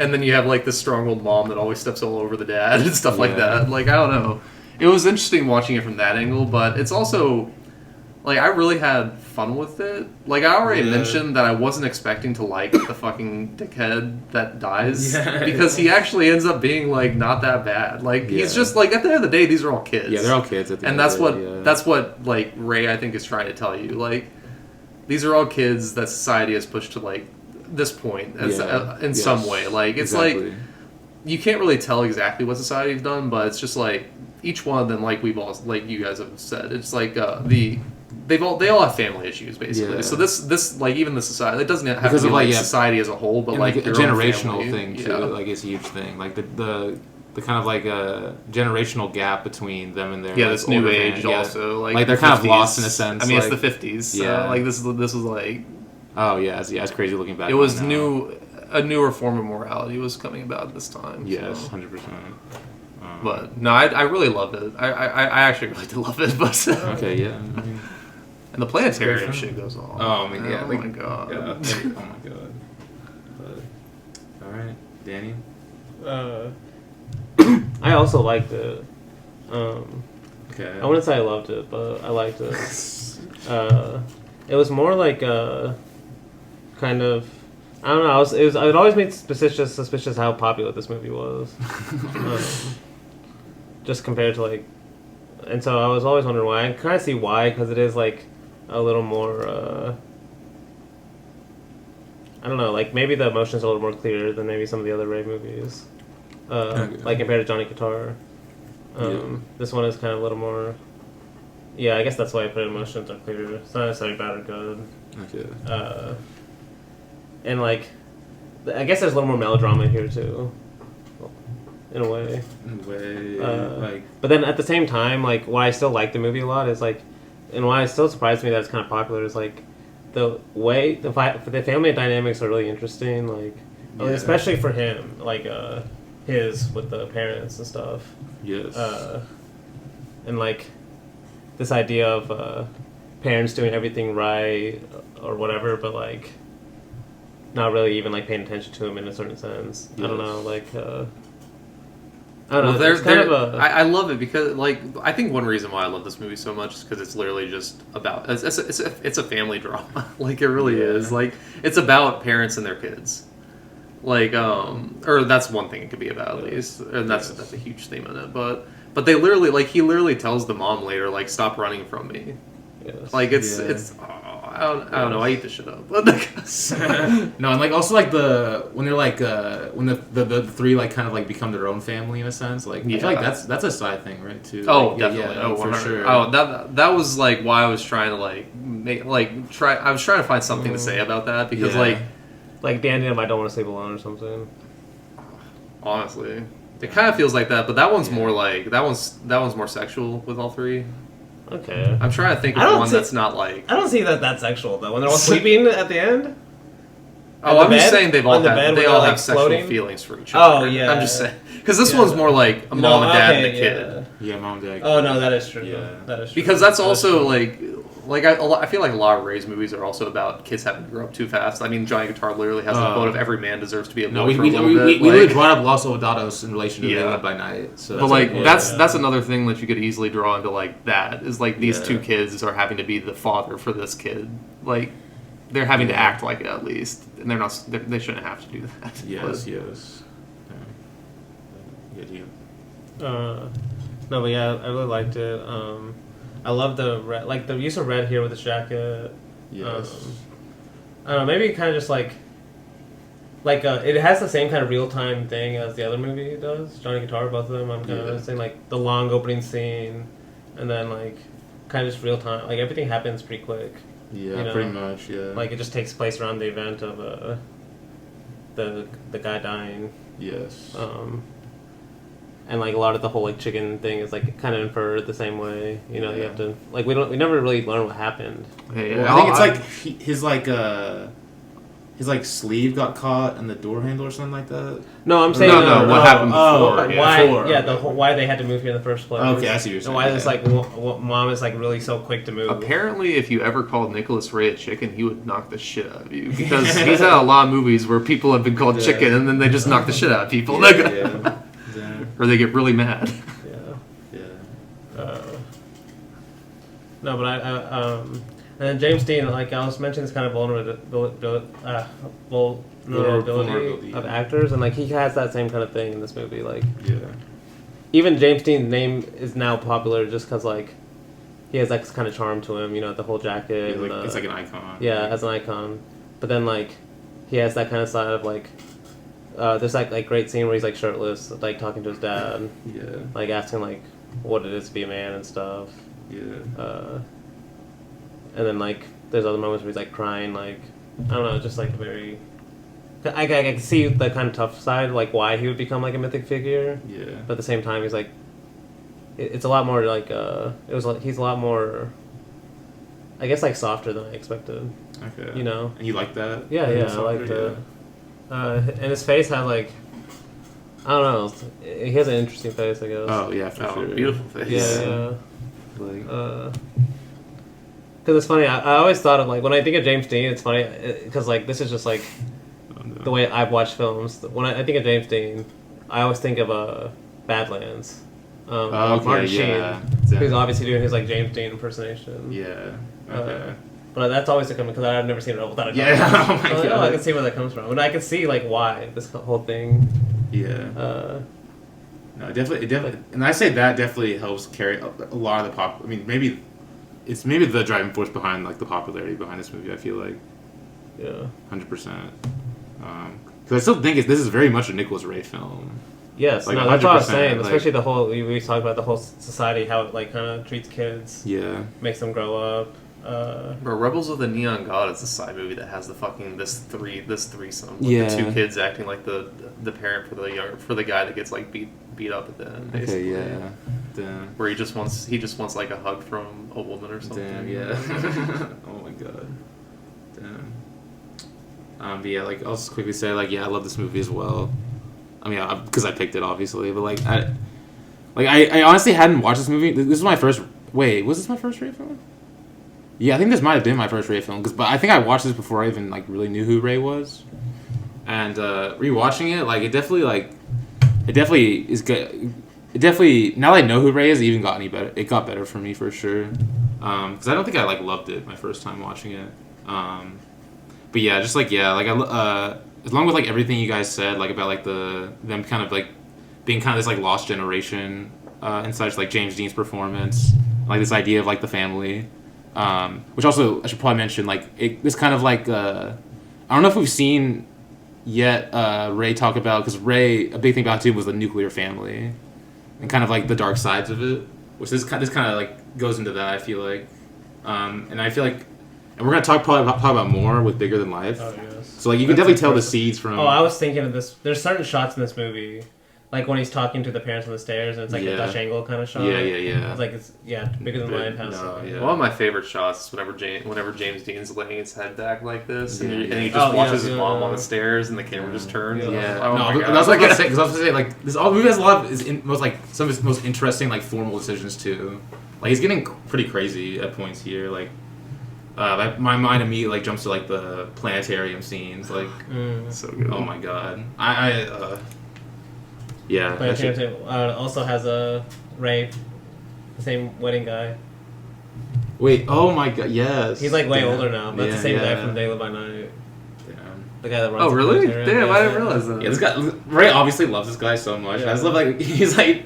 I wonder if this guy like. I wonder if like he worked with anyone else, or was like he was just like this like. Was Oh, just he like. must have been. He's a good. He shows his range most in They Live by Night, I feel like. But Oh, yeah. he's good in the You other mean the ones, guy too. that said that like the cop says those kids are your audience or whatever, and then he's like, "Oh no, my audience would never." Is that the guy you're talking about? in the planetarium? Yeah, whenever the they're having a guy- knife fight afterwards, like the cop comes and says like, "Oh, Oh, are those yeah, the kids?" yes, Yeah, and yes. he's like, "Oh no, my." Yeah, he's the one audience that's would giving. never-" But he's the one that also gives them the speech, like during all the kids. No, At the yeah, beginning, that's that same guy. okay. Yeah. Yeah. Yeah. There's I recognize his face more in the light. That's what I'm. yeah, he has glasses too in this one, right? He does. Yeah. So. The one thing, it has like the kind of I don't know else how to describe this, and I don't even know if this will make sense, no. but like the kind of like West Side Story vibe. Of like the kind of this kind of kids and Romeo and No, it Juliet. has. the Romeo- It has that- that. You know what I mean? I don't even know how to describe this. It's the 50s high school movie. Yes, Like, yes, the yes, 50s high yes. school. No, but it's like not only that, but it's like an American kind of like Americana, classic you know, Americana. Spielberg probably loves this shit. You know. We'll do like the car. I mean, it's the era, man. But that's what I'm saying. Like I don't like that. Yeah. But it was the era. It was the 50s. But like, No, it was a certain 50s and a certain America. But he's in the. In a certain This movie era. was made in the 50s. In the, It's I'm the just- era. I prefer Johnny Guitar, obviously. I prefer westerns too. So. And then like He's Americana. So, but. I like the Rebels and the Neon God comparison because like I think that movie treats like all three of the characters kind of equally, Yeah. and this one is at points trying to do that. It's trying to tell the whole like Yeah. these are all kids, Yeah. but then at other times it's like just sucks into like it has to be his movie. Like even at the very end when he dies, what's his name? Plato. I should remember that when Plato dies. Yeah. It almost still becomes like what it means to James Dean's character. Like his parents are like the first ones there and stuff. I guess that's part of it is because Yeah. like Plato's doesn't have really parents that he care at all. I mean, literally. They just have money. He just has money, I guess. But, Yeah. It's crazy. But it's still like more like James Dean's movie, even when it's like someone else's death, and like it's still guess. kind of a happy ending because like he ends up with a girl when they walk off, and the Yeah, parents are like happy, like- smiling. and It's stuff. ambiguous. Is it? Yeah. I don't It's say they're literally smiling. Like Okay, but that. We're not talking about Bigger Than Life and such. Because James, James- you see that as like a happening because there's like smiling. No, I'm happy. talking. No, that was way. Yeah, that's what I'm That was saying. way- Like just because they're smiling. No, but this one is just like it's played as a happy ending too. I'm pretty sure the music is No, kind of happy. no. James Oh. Dean and whenever he says "Mom, Dad, this is Judy," and he just walks off. That's like No, they all he walk off says. like hugging or something. But like they're not happy at all. no, they smile. They're Not- like, maybe the parents. The parents not smile. them though. Not No. James Dean though. maybe not smiling, but they're almost like kind of upbeat about it. Like it's. I don't know. I didn't really. And then be super happy, but I don't know. the way like it is kind of sudden how like when do we ever see Plato and him become best friends? We don't. It does kind of That's happen what- immediately. Yeah. No, that's what. Because I think the it's the more girl just- even the girl asks like, "How long have you known James- Plato?" yeah, yeah. And James Dean's like, "I met him this morning." Yeah, it's kind of funny. Okay, Because so that's Plato's more the Plato's idolization. saying he's yeah, like best friends with him. Okay, that makes so. And I also kind of saw as like James Dean, since he like moves around so much, Yes, like yes. he's like That at this makes point he sense. has to like make friends fast, you know, or something like that. That's true too. But yeah, What about you? like I kind of already said, but like yeah, like but yeah, like yeah, the interesting formal decisions, like And definitely Yeah, the the class- influence of this movie too. the influence is it's a very big part of it. I don't know why this is. I mean, I guess it must I be would've James liked- Dean part because of like it's like almost like when a young musician dies, Yeah. and it's like the what ifs too. Yes. And it's like that with James Dean. It's like when like this obviously would have been an actor that would have been around for a long time, and so yeah. so it's like when you see an actor like that in one of his few roles. I kind of just like that. I guess that one movie will live longer. I guess in a way. True. Yeah. I mean, Because it's like you're saying, like is this by like even every like most people know at least have heard the phrase "rebel without a cause," even if they don't even know if it's a movie Yeah, at this point or pretty something. much. You know. Yeah, it's definitely like it's very iconic. Yeah, it also kind of captured like it's like a very much a rejection. I feel like of like a lot of like the like it's like a new kind of like It's a new generation. new generation. It's like with yeah. that's more like a bad boy kind of Well, aesthetic. it's post World War II. Post World War II, generation, yes. so- Which he obviously raised like very much interested in. That we kind of saw like in A Lonely Place and such. But Because some of the most interesting things about this movie are just thinking of the time and what the people in the movie are doing it like now, or like not now, but like what the people are doing in the movie. yeah, Because like it's still 50s America was still very conservative, but the daughter obviously is allowed to go out at night with Yeah. friends, and her parents don't give her like they don't give her a curfew in this movie. There are obviously parents that did, but like there's a lot more freedom given to the younger characters in this movie, which I mean that's just part of the changing of the times also. yeah. Yes. I don't know. And then also the way like it's interesting that like the way he's asking his dad to like basically stand up for himself Yeah, against his yeah. mom. Yeah. Because it's like that to me is just like the older generation doesn't like their new generation, and so the kids are like, we just want you to love us almost. I don't know. But why is he like? Why do you think the dad is so against like kind of submissive to the mom? And why is James Dean so against that Why is James Dean so against his dad being submissive to his mom? Yeah, like he's just like such. He's like I think it's himself, like. well, I really think it's It's because like it's almost like overemphasized at that point where he's like wearing the apron. It's like all flat. oh, it's stuff, funny and as it's hell. just- It's funny as hell, honestly. Well, I think I think that's also because his mom is the one that's running away from him, or who James Dean thinks is Yeah, him. because I mean, like literally, she's like, the dad keeps she on wants to going move away, along and the with dad it. doesn't want to like do that. Yeah. So in a way, yeah, I guess maybe like like I think that's what it is though. Is like the dad just goes along with everything the mom Yeah, says, yeah. even if it hurts the kid. Yeah, and like, he's yeah, just like, like, he- please yes, stand yeah, up for me. exactly. Basically, I don't know. Yeah. It's really sad. I don't know. Because like the family dynamics are my favorite part of this movie. There could have been more, like Danae said, of the other two's families, because the girl also has some interesting family dynamics. Like her dad, like whenever she gives him a kiss, he's just like, what? She's like, Yeah. what the fuck? Yeah, It's that like- was crazy. Yeah. It's just like, dude, Yeah, it's like, calm what's down. going on here? It's like, dude, calm down. Are you attracted to your daughter? Or like, calm down, dude. Like, Oh, damn! I didn't even read like that. like that's what I read. Yeah, No, yeah. but like that's like Yeah. he Okay, said you're yeah. 16 now. Girls your age don't do that. Like, Yeah. I don't know. It's just. yeah. Yeah, that's And then such a everything crazy- with that's I didn't Plato forget about was- that. That's such a crazy scene. It is. Like, I don't know. It's just like, this is weird. But we need more of those. Damn. Oh yeah. Also, Natalie Wood's in this movie. That's also a big. She was like a huge star. And she's Is she the girl? yeah, she's the girl. Okay. I didn't know. Cause she's okay. Wait, actually, finally, you mentioned West Side Story. That's so funny. She's the girl in West Side Story. Oh, Like I just put that together. Damn. But she's a great actress. And West Side Story's good. It is good. haven't seen it. Of course, of Damn. course. And I'm he's like hanging on using it it. as aesthetic. I haven't seen it. But you know what I mean.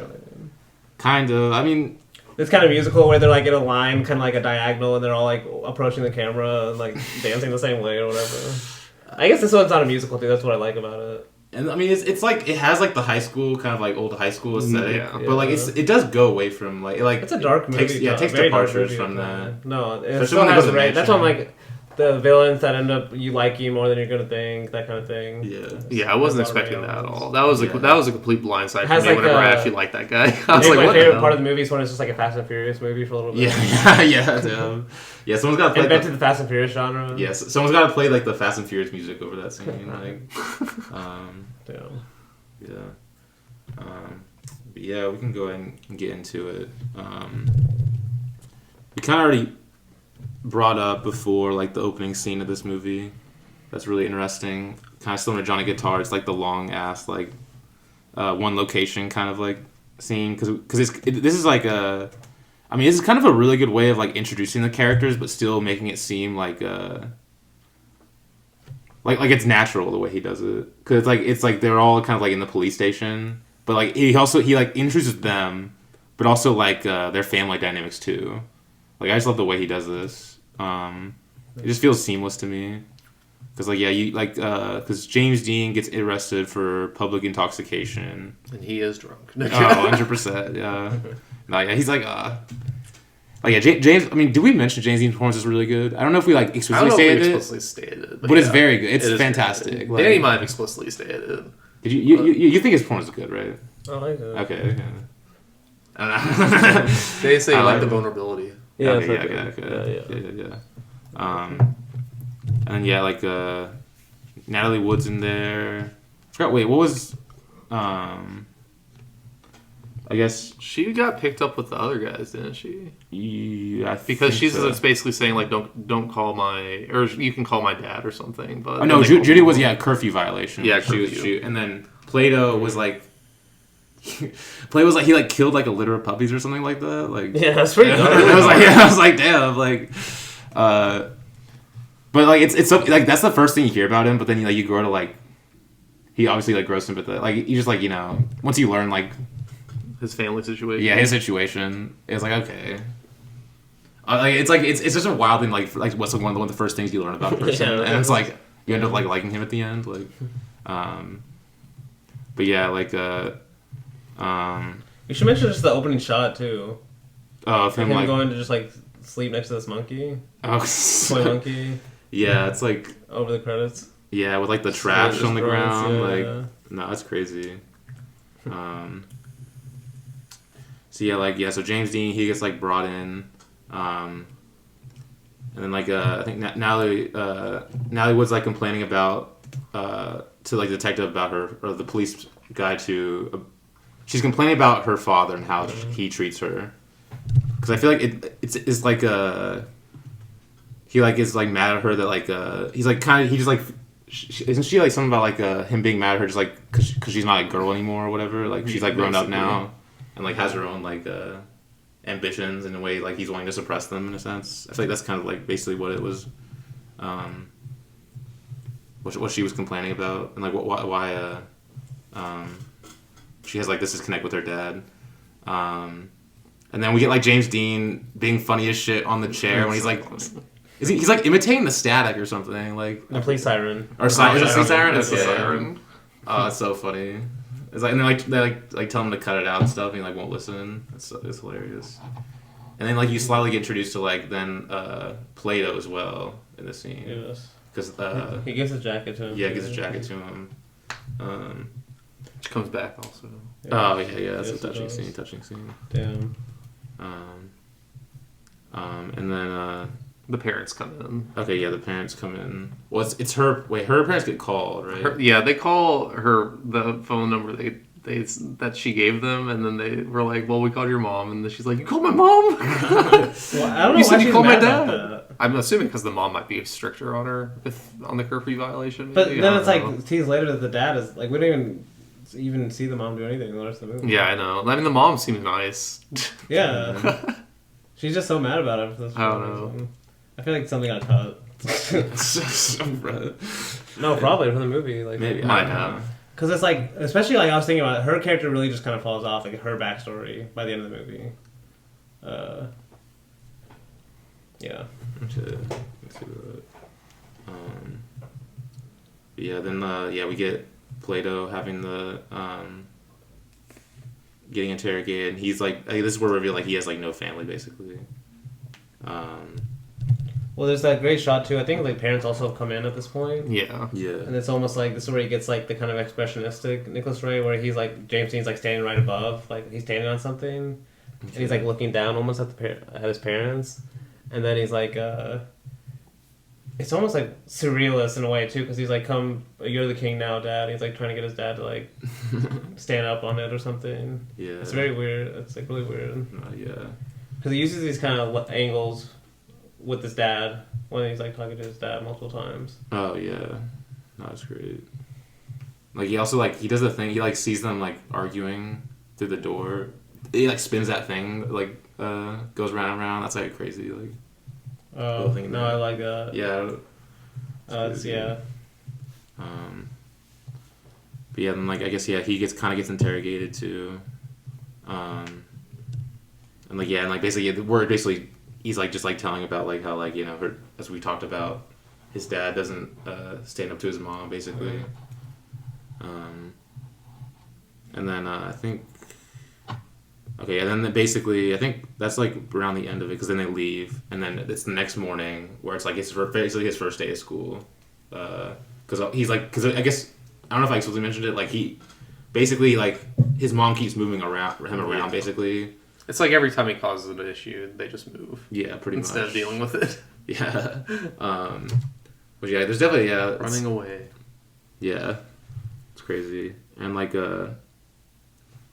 so and then like especially whenever you watch James Dean, I guess like I feel like you get something in the police station about like the chicken thing because I think he had to explain something about like why they moved there. okay, yeah. But I don't know. Yeah. Because he's definitely a hothead, but nothing he ever does in this movie has me thinking like they would need to move somewhere. Yeah, it's just like a helicopter mom basically. Yeah, I don't like know. Overreacting. James Dean seems like a good son. I don't know. Yeah, maybe he has some demons. Maybe I don't know. Yeah, exactly. Like who doesn't? Who amongst yeah, us? I guess. Yeah, good point. Good point. But it was definitely less acceptable back then. True. For sure. Because even the dad in the police precinct is basically just saying like, oh, he's just a kid. I remember whenever I used to do these things too. Yeah, something like that. So he's like, I guess he's trying to stand up for him also somewhat. But like he doesn't really like go that far. Yeah. He also took the girl's mirror or something at the police station. Like she left it there. I don't know. Yeah. They live in the same neighborhood though, because I love like the next morning whenever he sees her for the first time, he just like he jumps he just jumps over the fence, not jumps over, but he jumps and says hi. Hi. Yeah, it's so funny. Oh my god. No, I love this little conversation they have. That little conversation they have. Yeah. Because he's like, I've seen you before. He's like, well, stop the world. Oh, you don't have to be unfriendly. And then she's like, well, now that's true, but life is crushing on me. And then he's like, life can be beautiful. Yeah. I love like also like his little smile, like smirk in the scene is like so good. Yeah.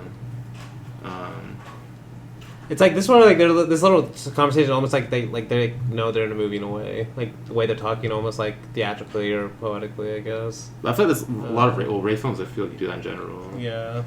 Like they're like there's always like we really just talk about Johnny Guitar, the amount of like you could say philosophically inclined like statements or just like just like mic drop lines. Like she's like no, he's like who you live here, don't you? And then she's like, who lives? Yeah. I mean, I guess that like because obviously I think we can't dance around the fact that the one character's name is Plato. Yeah. Yeah. So like I don't know like I don't know if I have like a specific reading on that or I don't know. But I don't know. Maybe it makes sense that like something to do with philosophy. I don't know. I don't know. It's like that's a good point. That's a good. I didn't even think about it. Or like Plato's Cave or something. Is there like something in there about that? But it's about Plato idolizing Aristotle. He did though. I mean, he did. Yeah. Well, Aristotle. They had the big disagreement.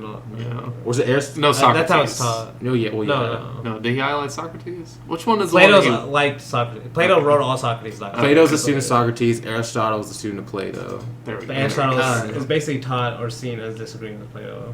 Yeah, like the famous painting where like he's pointing out. And then I think, cause isn't James Dean like well, he sees basically she has. I guess we're introduced to, like, her boyfriend, who's like, we honestly like worst introduction ever. Like his whole gang basically.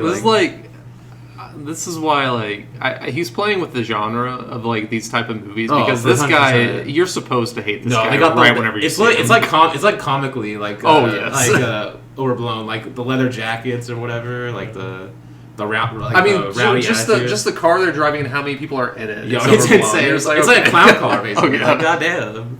It's like 10 people in that fucking convertible. Oh, It's like, damn, damn, yeah. you gotta break the car.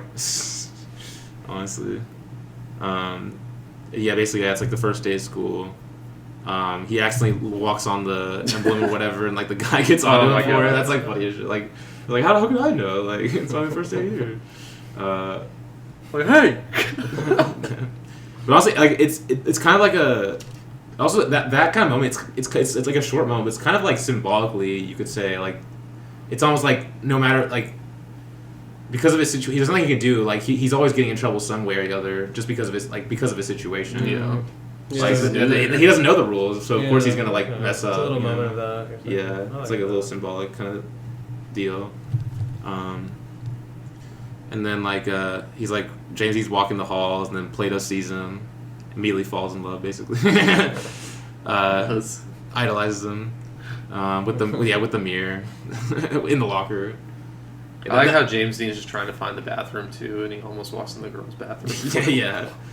Also, it's actually like a classic like 50s high school thing with like the lockers and like the mirror in the locker, yeah. like having everything in your locker in a sense. Like Oh yeah. it's kind of a lost art, and I guess in like schools now. But yeah, then I guess next scene is we go to the planetarium, and we get. I mean, this is like. Here's the thing, like it's hard to mess up a scene in a planetarium. That shit's just cool in general. It's just cool. But yeah, like, just like, cause I guess this is where we see like, Plato and James Dean are like already friends basically, or at least know each other now. And like yeah, like they get the planetarium guy being like kind of like pointing out all the constellations, like, and he's like also like kind of detaching. He's like introducing ideas of like detachment too, because he's like he says something along the lines of like all our problems seem so like meaningless, like when you're like seeing from this like perspective. I forgot. I didn't Yeah, write the whole quote down. You know what I'm talking about though, right? You're like, He ends it with the heavens are still and cold once more, or something like that. Oh yeah, like in all the immensity of our universe and galaxies beyond, the Earth will not be missed. Through the infinite reaches of space, the problems of man seem trivial and naive indeed. Like it's like a little like detachment, kind of like. Okay. As No, we were because talking about Plato says because he says something about the heavens are still and cold once more, and then Plato says, "What does he know about man alone?" before. Okay. Yeah. Damn. Yeah. Yeah, I do like this planetarium scene though. I mean, where it's- the shots of the stars and stuff. Yeah, it's And like the spinning, because when he's describing like the chaos that's gonna happen, Yeah. I think the music rises or something too. And then he's like the heavens are still and cold once more. Damn, yeah. Philosopher. Like, everyone's a philosopher in this movie. Yeah. That's great. I like that about it, though. And like yeah, then James Dean like goes up to the guys, like asking about like the switches and stuff, like, and then like Did we point out how like James Dean made that joke that made them all mad? Yeah, Just okay, like, yeah. basically one joke. Okay, yeah, I I thought he forgot. said. No, he didn't say anything. It's just he made the bull noise whenever he pulled up the Taurus sign or whatever. He They're like, just, oh, comedian over here. Yeah. And that's all they needed. You know? yeah, damn, yeah, they're gonna beat him up. Yeah. But Plato, like it's so funny, like it's almost like a spy scene or something. Like they have all the exits blocked, you know, like they have no choice but to confront the enemy, you know. Yeah, just like all of a sudden, like there's all these kids with all these buses, and all of a sudden they're just all alone. Yeah, that's crazy. Like Plato's like scouting out for Yeah. him, like.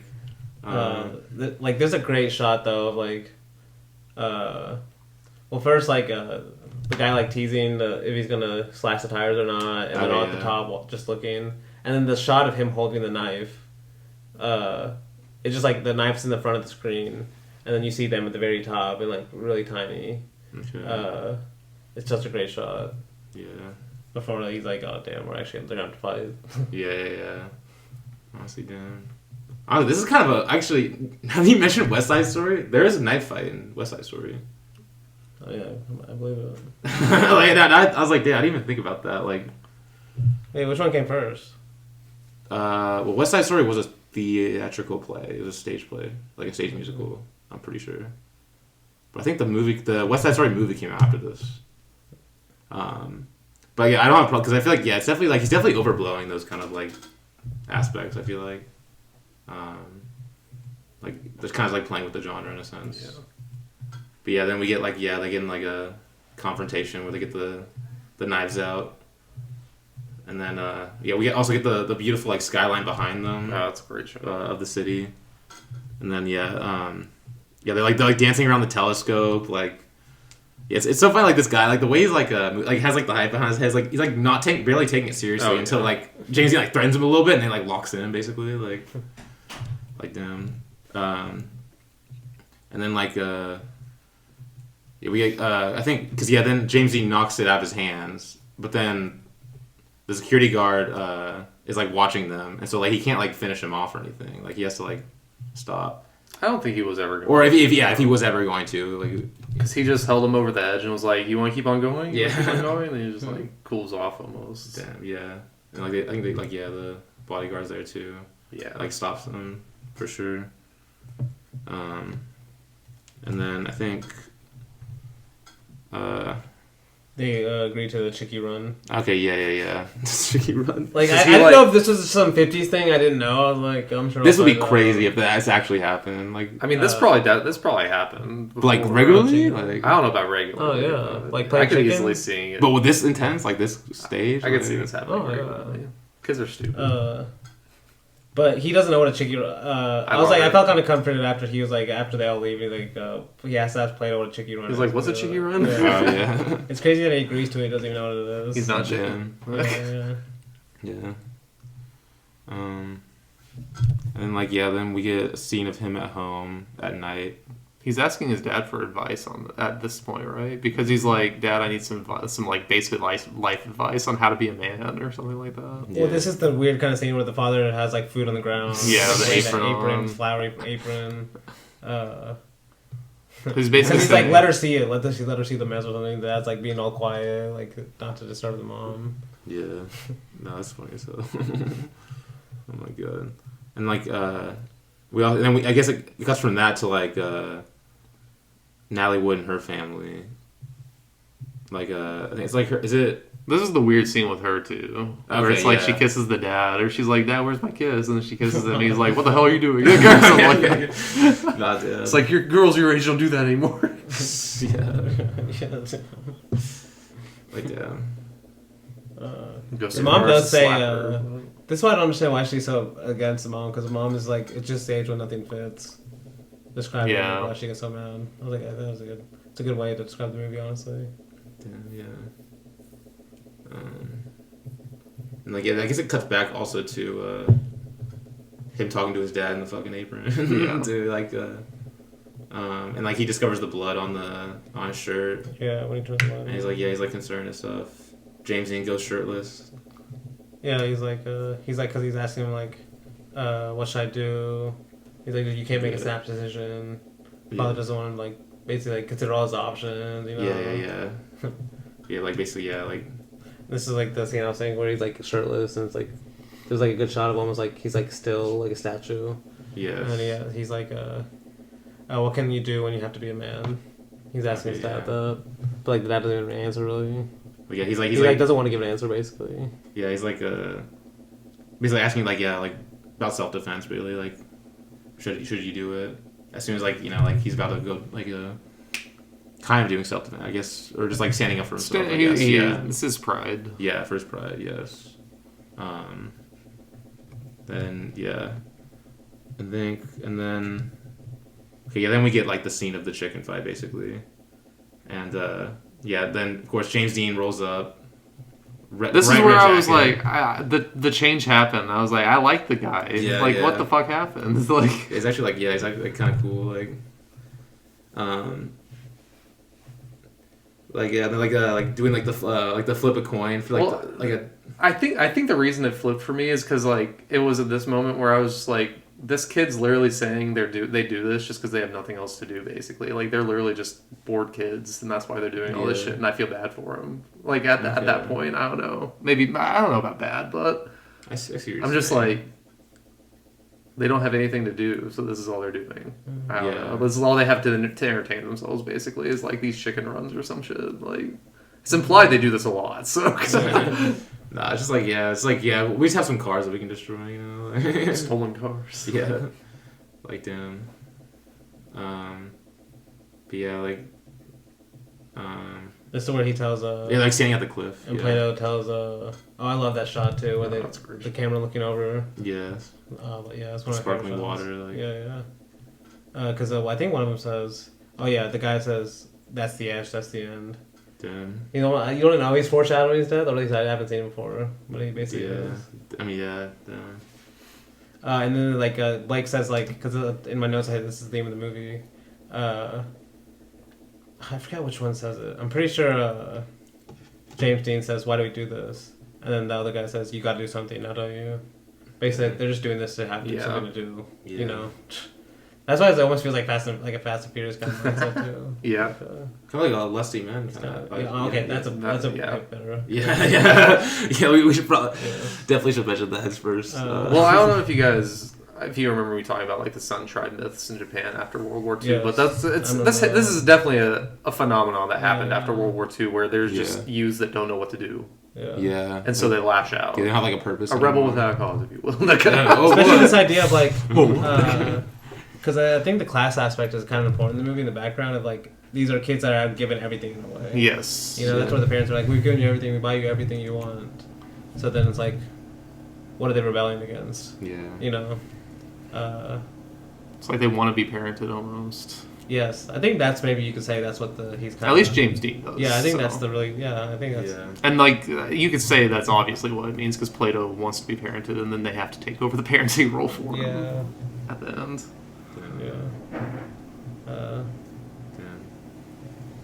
It's like a great kind of like as we kind of said, Fast and Furious with like that's what Natalie Wood standing in there like doing the fucking thing. Like they have like the whole audience too, Yes, like exactly. down the Everyone track. says, I do like, because it's a sweet scene, because I guess they're kind of like doubles also, obviously, them two, but like the boyfriend's like, hey, give me some dirt. Yeah. And he just like rubs it Oh my together. He's God. like, give me a kiss. And then James Dean's like, hey, come over here. She's like, what do you want? He's like, I want the same thing that you gave him. And she's like, what? He's like, give me some dirt. She's like, okay. Oh my God. But yeah, then they go full force. And as we kind of allude to, his kind of like his I guess like sleeve got stuck. it's like a part of a sleeve though. It's Yeah. like a like I don't know like what you call that, but like it got caught in the he couldn't get out basically. Yeah. He couldn't open the door, and then drive straight off the cliff. While James Dean he got off in time. Yeah, it's pretty. Were y'all expecting this to happen? I don't know what y'all were like when it was happening. Well, whenever I saw the sleeve cut, I knew it was going to happen. Okay, I can see that. But before that, no, I didn't know it was going to Yeah, happen. you know what? Okay, I was curious. Because like I guess like this is basically when they have to like kind of go like into hiding in a sense. Which kind of like this is kind of a similar idea. Well, I think you mentioned earlier like you're saying like Johnny Guitar reminds you They Live by Night.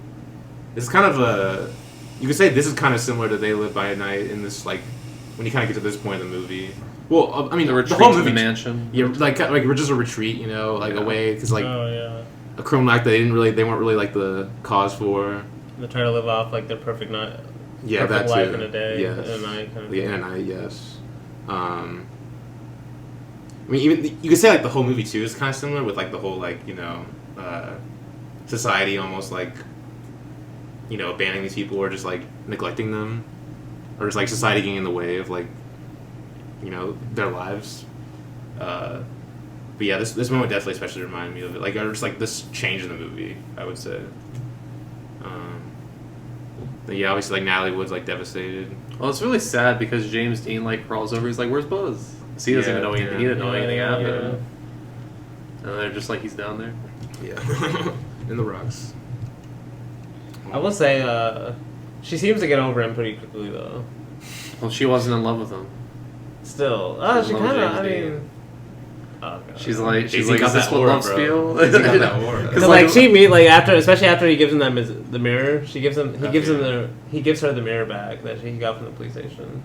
Yeah. And she's like, oh, this is a game changer. I mean, she's like a teenager though. Like, You just saw like your boyfriend like die like a fucking traumatic death, and like literally like on the drive back home, you're like getting goosebumps because you got your mirror back. I mean, shit. Maybe James Dean's like that, you know. Yeah, what did he say to her in that car? Yeah. Damn. And then it's like as he said, like they drop her off, give her the mirror, and like him and Plato kind of have this little moment too. It's like if you want, you can go have like breakfast like my dad used to. If only you could have been my dad. And I was like, he's like, I'll see you in the morning. Like Jamie's like, I assume he's like tired or something. I don't know, or just like exhausted about what just happened. Yeah. And then we see like I think we see like kind of like all of them like get home, right? Like yeah. We get like the insane shot. I think when he mentioned like it was him like laying down, Yeah, like, it was one of my spinning. favorite shots. When the mom- Yeah, this is so insane. He's Holy laying shit. upside down. Damn, yeah. Also, 'Cause like he's wearing the red jacket and he's laying on red couch too. Yeah. Oh, He's yeah. like blending in. damn, yeah. Well, it's almost like he wanted to just lay down with his dad for a little bit, like just like have a peaceful moment, just laying there, and then he sees his mom, and it's just like, oh. Yeah, and I guess this is kind of like a famous scene too. Probably one of the famous scenes, like getting his dad like or he's like well, he explains what happened to them, and like he's like, yeah, I want to go turn myself in because like I was involved or whatever, and his parents are like trying to protect him, but his mom is like, oh, we got to move away now because of this. This is another like one of the, like it's dark or it's like really heartfelt and sincere what's happening, but it's also like really funny because like he's like, Dad, didn't you tell me to always tell the truth? And your mom was like, well, not now or something like that. And she was like, not at this moment. Damn, yeah. Holy shit. You gotta do what's best for you. Damn. Because she's like, oh, we gotta move, and then Dad's like, exactly. no, I don't want to move, and then obviously like Jamie's like, why aren't you standing up for me?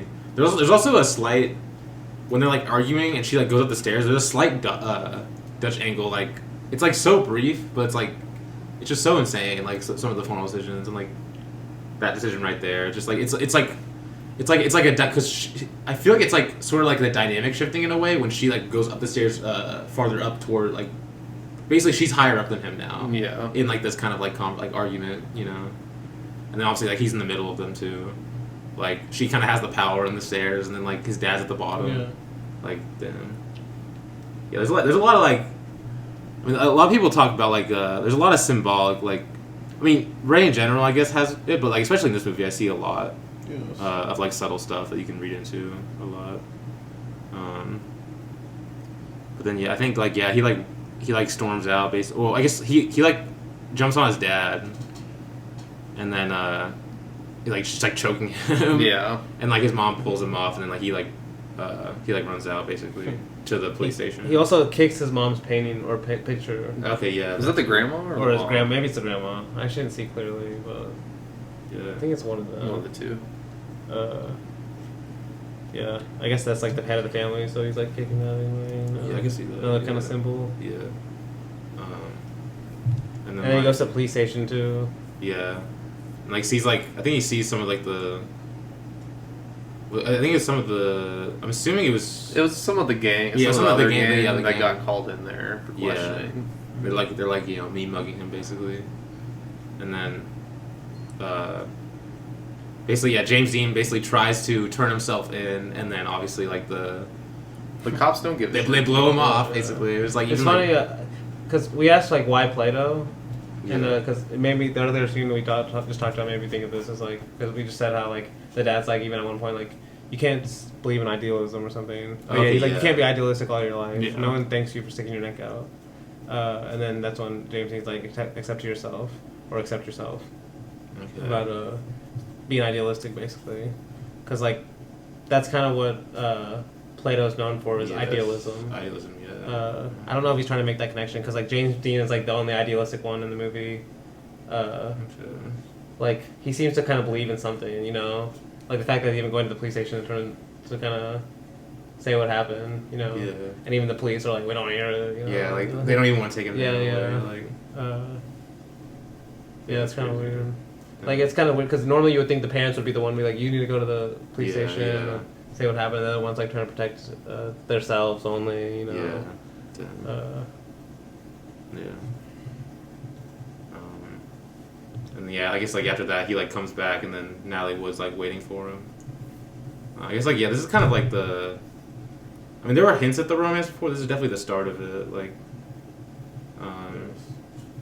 her like apologizing and then like like it's a nice. I like this scene. No, I like these close-ups too. Them just talking. Did you like the romance in general? I don't know if you ever mentioned that. Like.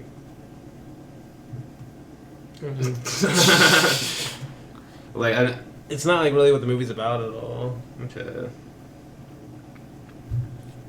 Do you like it in relation? That's to, why it's like it's kind of teases a happy ending. And it's like, okay, here's your audience, happy ending. You know? What do you think about like, the mother, dad, son? Like, do you think it adds? I to like that? that. Okay. Oh, does it add the romance out to them? Yeah. Like them being kind of like the mother and father to Plato in a sense. Okay. Like that's a big reason why I think it's really interesting. But also, these are just two beautiful actors. Like, can I say that? Like They are. That's it's not it does a lot. I like it a lot. I think she's wearing like pink too. Oh yeah, their fits are fire. And he's wearing that red jacket, so Yeah. I like the way it kind of goes on together on screen. Yes. And then we see Plato like gets like he's like mugged basically, and like he has to like give up his address book or whatever. Cause like and then basically he gets mugged because the other guys think that James Dean squealed to the cops, Okay, yeah. and so they're trying to find him. yeah, and basically I guess this is how they find out the address of. This is how they found James Dean's address. Okay, they found James Dean's address, but I think But then Plato goes and gets a gun. Yeah, Because he yeah. knows where they're actually going, if they're going anywhere. Actually, no, he goes to the house too. And Yeah. figures out that he's not there, and then he knows where he's at. Because he Okay, only has yeah. one other place to go that he told him about. So. yes, like the abandoned mansion. Because it's basically. crazy what they do to the house, like what the kids do to the house. Because they yeah. don't really do anything, but they just hang that chicken above the mantle, and Yeah. then the parents just hear this knocking. And they're like, "What's Yeah. that knocking?" And then the dad, she's like, "Go check it out." Oh, and man. then he goes out. He just opens up the door and he just sees that fucking chicken Yeah, hanging that's there. It's like, crazy. damn. Ugh. Yeah. Damn. Yeah, it's pretty dark. And then it's like in the trees, like birds almost. Or Yeah. something. You're Yeah. just like, Because they're just like, Yeah. "Where's?" Yeah. They're just like, "Where's Jimmy?" or Yeah. "Where's Jamie?" or something. Yeah. And I guess this is when we get the mansion scenes, which these are some of the best scenes in the best parts. Maybe the best part of the movie, you could say. It's like as we kind of said, like it's almost like like that kind of like the perfect night in a sense, like their ideal life, like them you could say like breaking outside the bounds of like the nuclear family, yes. becoming like a new family unit. Because they're kind of like reenacting it, or it's like I just like not even just that, but just like the scenes of what they're doing. Like I don't know, it's like a happy moment. It's kind of like a It breather is. in the movie too.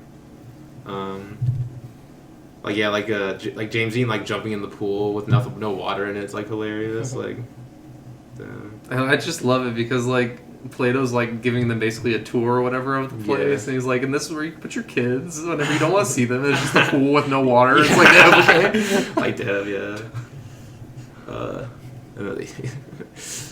Yeah. So yeah, I just like to see see them like having fun. It's like I don't know, it's nice for a change. It was it was a bit of a downer before, they're kind of having some troubles there, but not that it was like not like fun to watch or anything. No, but, like, yeah. it's nice. It's some nice scenes. Also it looks amazing too. It does. Yeah, and I think we also get like some scenes of like James Dean and Natalie Wood like sneaking off and like of their romance basically. Which will come back to kind of haunt them in a way. Because Plato thinks they're leaving him. Okay, yeah. Yeah. Yes. Because because we get like the goons finding basically the mansion. Yeah. And like Plato. The shot of Plato waking up is so good because you just see the chains and then the boots of the people around him, and as he's just like laying there in the center of the screen, you're like, oh shit. And what the fuck is that big ass thing he's like hurling around? So like, Isn't it just a chain? is it just a chain? I think it's just a chain, but I don't remember. For some reason, like when I initially saw, it, I was like, "Is that pool cleaner?" But then I was like, "Wait, they didn't have like the machine ones back then? Definitely. There's like this big ass like thing." Oh, that thing. I don't know. It looked like something like a pool cleaner, or like a vacuum hose or some shit. I don't know. It's just funny though. He's like fucking Indiana Jones out here, like just doing that shit. Yeah, like yeah, and then like they're like going around the mansion basically.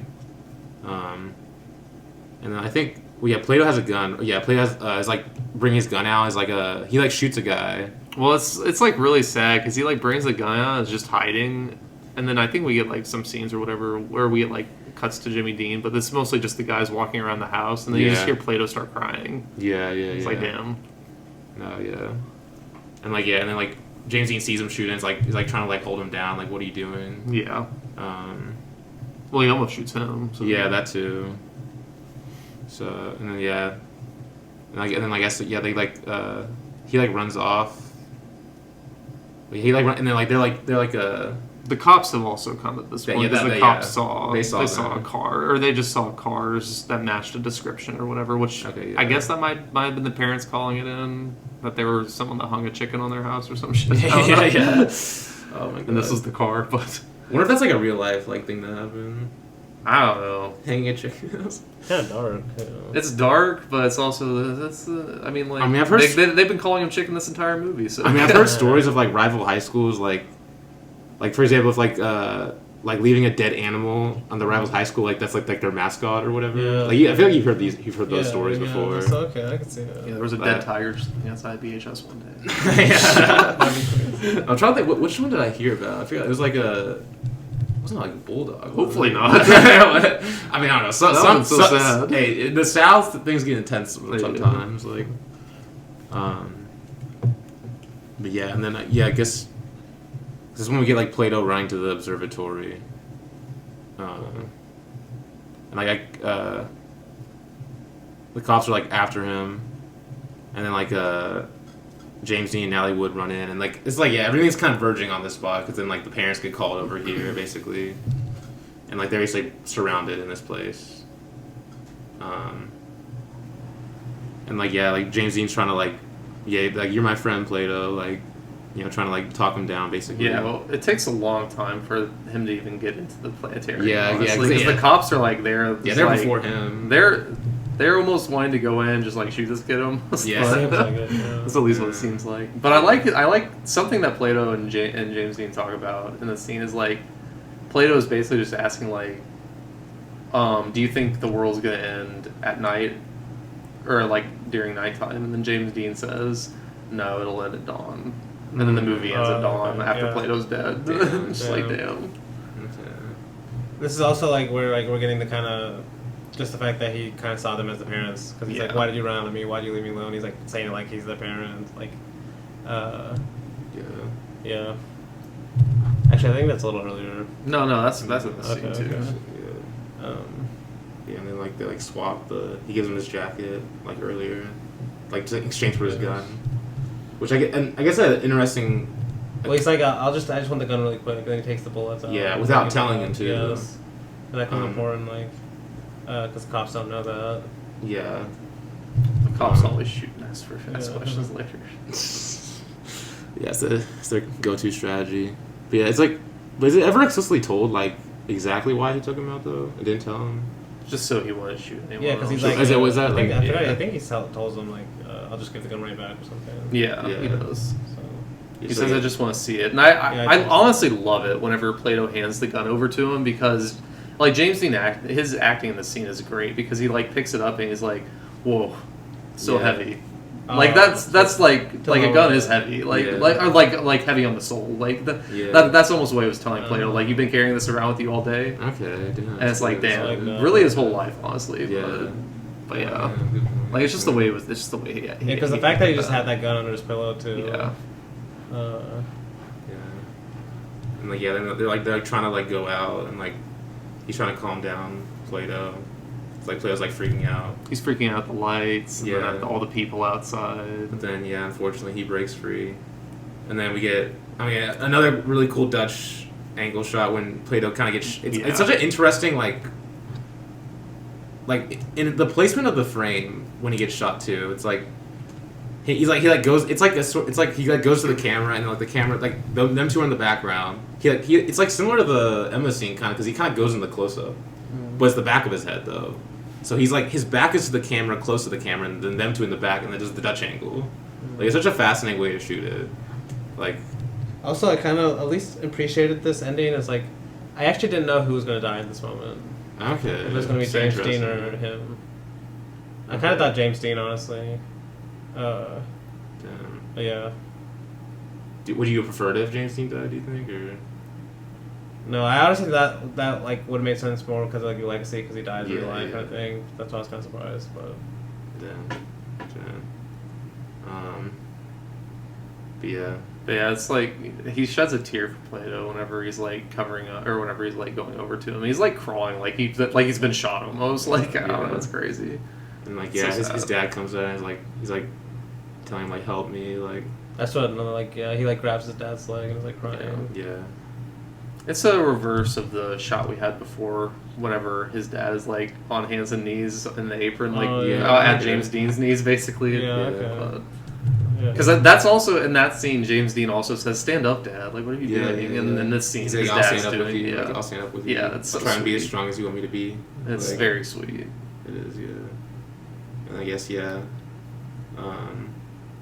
guess you didn't really like the, or I guess he's like you just didn't really like you, because obviously we get the two like Natalie Wood and James Dean kind of like a romance ending here, like them two kind of like walking off together. See, look, she's smiling. What? This is great radio. No. Yeah, Luke has the last scene. Who's smiling? The The mom or the girl? The parents will smile after they see her walk away. Are you sure it's not just a smirk? Yeah, That's not Look how happy they are. They found true love. And that's how the movie ends, too. Well, I guess we do see the kind of sad maid, who's like basically the only one that apparently it's not can't like play out. I don't know. It's not unambiguously happy. I don't. You're making it seem like it's all like Because James Dean and her were not happy, so Okay. especially James Dean. Yeah, especially James Dean. Okay, no, that would. Yeah. Like I don't know. It's definitely interesting, bit weird ending. I guess it is kind of weird ending. I guess I'll say it like that. Because you could say it's like maybe like the parents are like, oh, see, we got a happy like normal couple now. Yeah, like this they'll start like a family just like us. like, That's all we cared about. He's gonna be normal. They just went through a little phase. Yeah, exactly. Like, He's gonna be normal now, kind of thing. yeah, that's a good point. So. Yeah, that's I guess the final shot. I think it's the guy walking in for his day job because it's morning again. Yeah, I think Like it's a great shot because No, like yeah. this guy just. It's like he doesn't know what just happened here. No, I feel like He's it's literally like a just detached walking kind in. of shot from the It narrative. is. Like, just like life goes on, you know. I thought it was very. days This of is whenever I rememred like the Plato asking when life would end or like when the world would end. And it's like the sky is Yeah. like it does. Or dawn. Or because the sky is dawn. Yeah, dawn at this point. So, I wonder if this observatory is still here though. I don't know. Griffith. It's called Griffith Observatory. Oh, I'm pretty sure it is. I'm pretty sure it's a real observatory. Where's it at again? Like the. Let me look it up. Yeah. I'm almost positive I've heard this before. Oh damn. Okay. Yes, Los Angeles. Damn. The same one too. I mean, they probably. Oh yeah, there's probably people who come here. Oh, This yeah. movie for sure. I'm pretty sure this has been other movies. Oh really? Yeah. I mean, here's the thing. I going there would be cool. Not only is it from this movie, but it's also an La observatory. La Land was Exactly. filmed inside Okay, this that's observatory. actually makes a ton of sense. Terminator. The observatory plays a key plot. Rocketeer. The People vs. Larry Finn. Transformers. Damn. Let's go. Damn. Might Every- be a everyone's going. continuing tradition. Everyone's going to this observatory for La La Land, Rebel Without a Cause, and Dan's going for Transformers. Like, this is the scene they shot Transformers in. Wait, which Transformers though? The first one. I don't remember. We were probably Do you about to get remember to that scene. Yeah, when you guys were watching earlier. But yeah, that's Rebel Without a Cause. A great film, in my opinion. I agree. Makes sense why you love it as much as you do, Blake. And I love it as well. It's definitely a great film. But yeah. Next week, though, we have another 2 color movies in the Nick Ray catalog. Those being Run for Cover and Bigger Than Life. Run for Cover. Bigger Than Life, I'm especially very excited to talk about and for Blake to watch because you'll see. I've heard Danny wax poetic about this movie before, so It's an insane movie and amazing too. One of his best movies in my opinion. And kind of probably some similar themes that we were kind of talking about today with Rebel Without a Cause. And maybe similar aesthetic with the kind of like nuclear family dynamics, but yeah, we'll get to it. So yeah, until then, hope to see you floating through the clouds.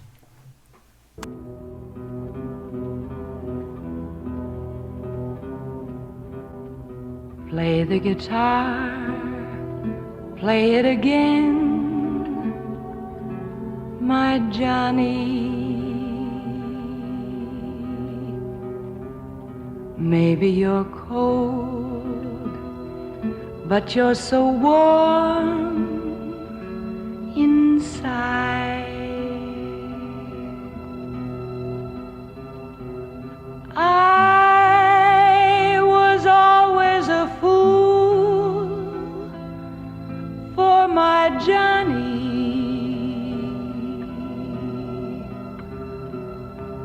for the one they call Johnny Guitar.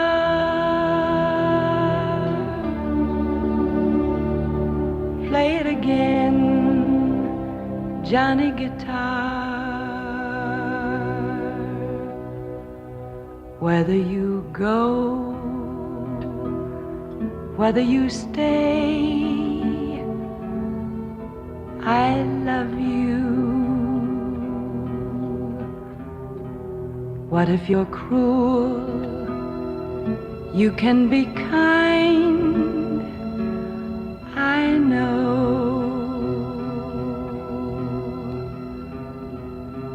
There was never a man like my Johnny,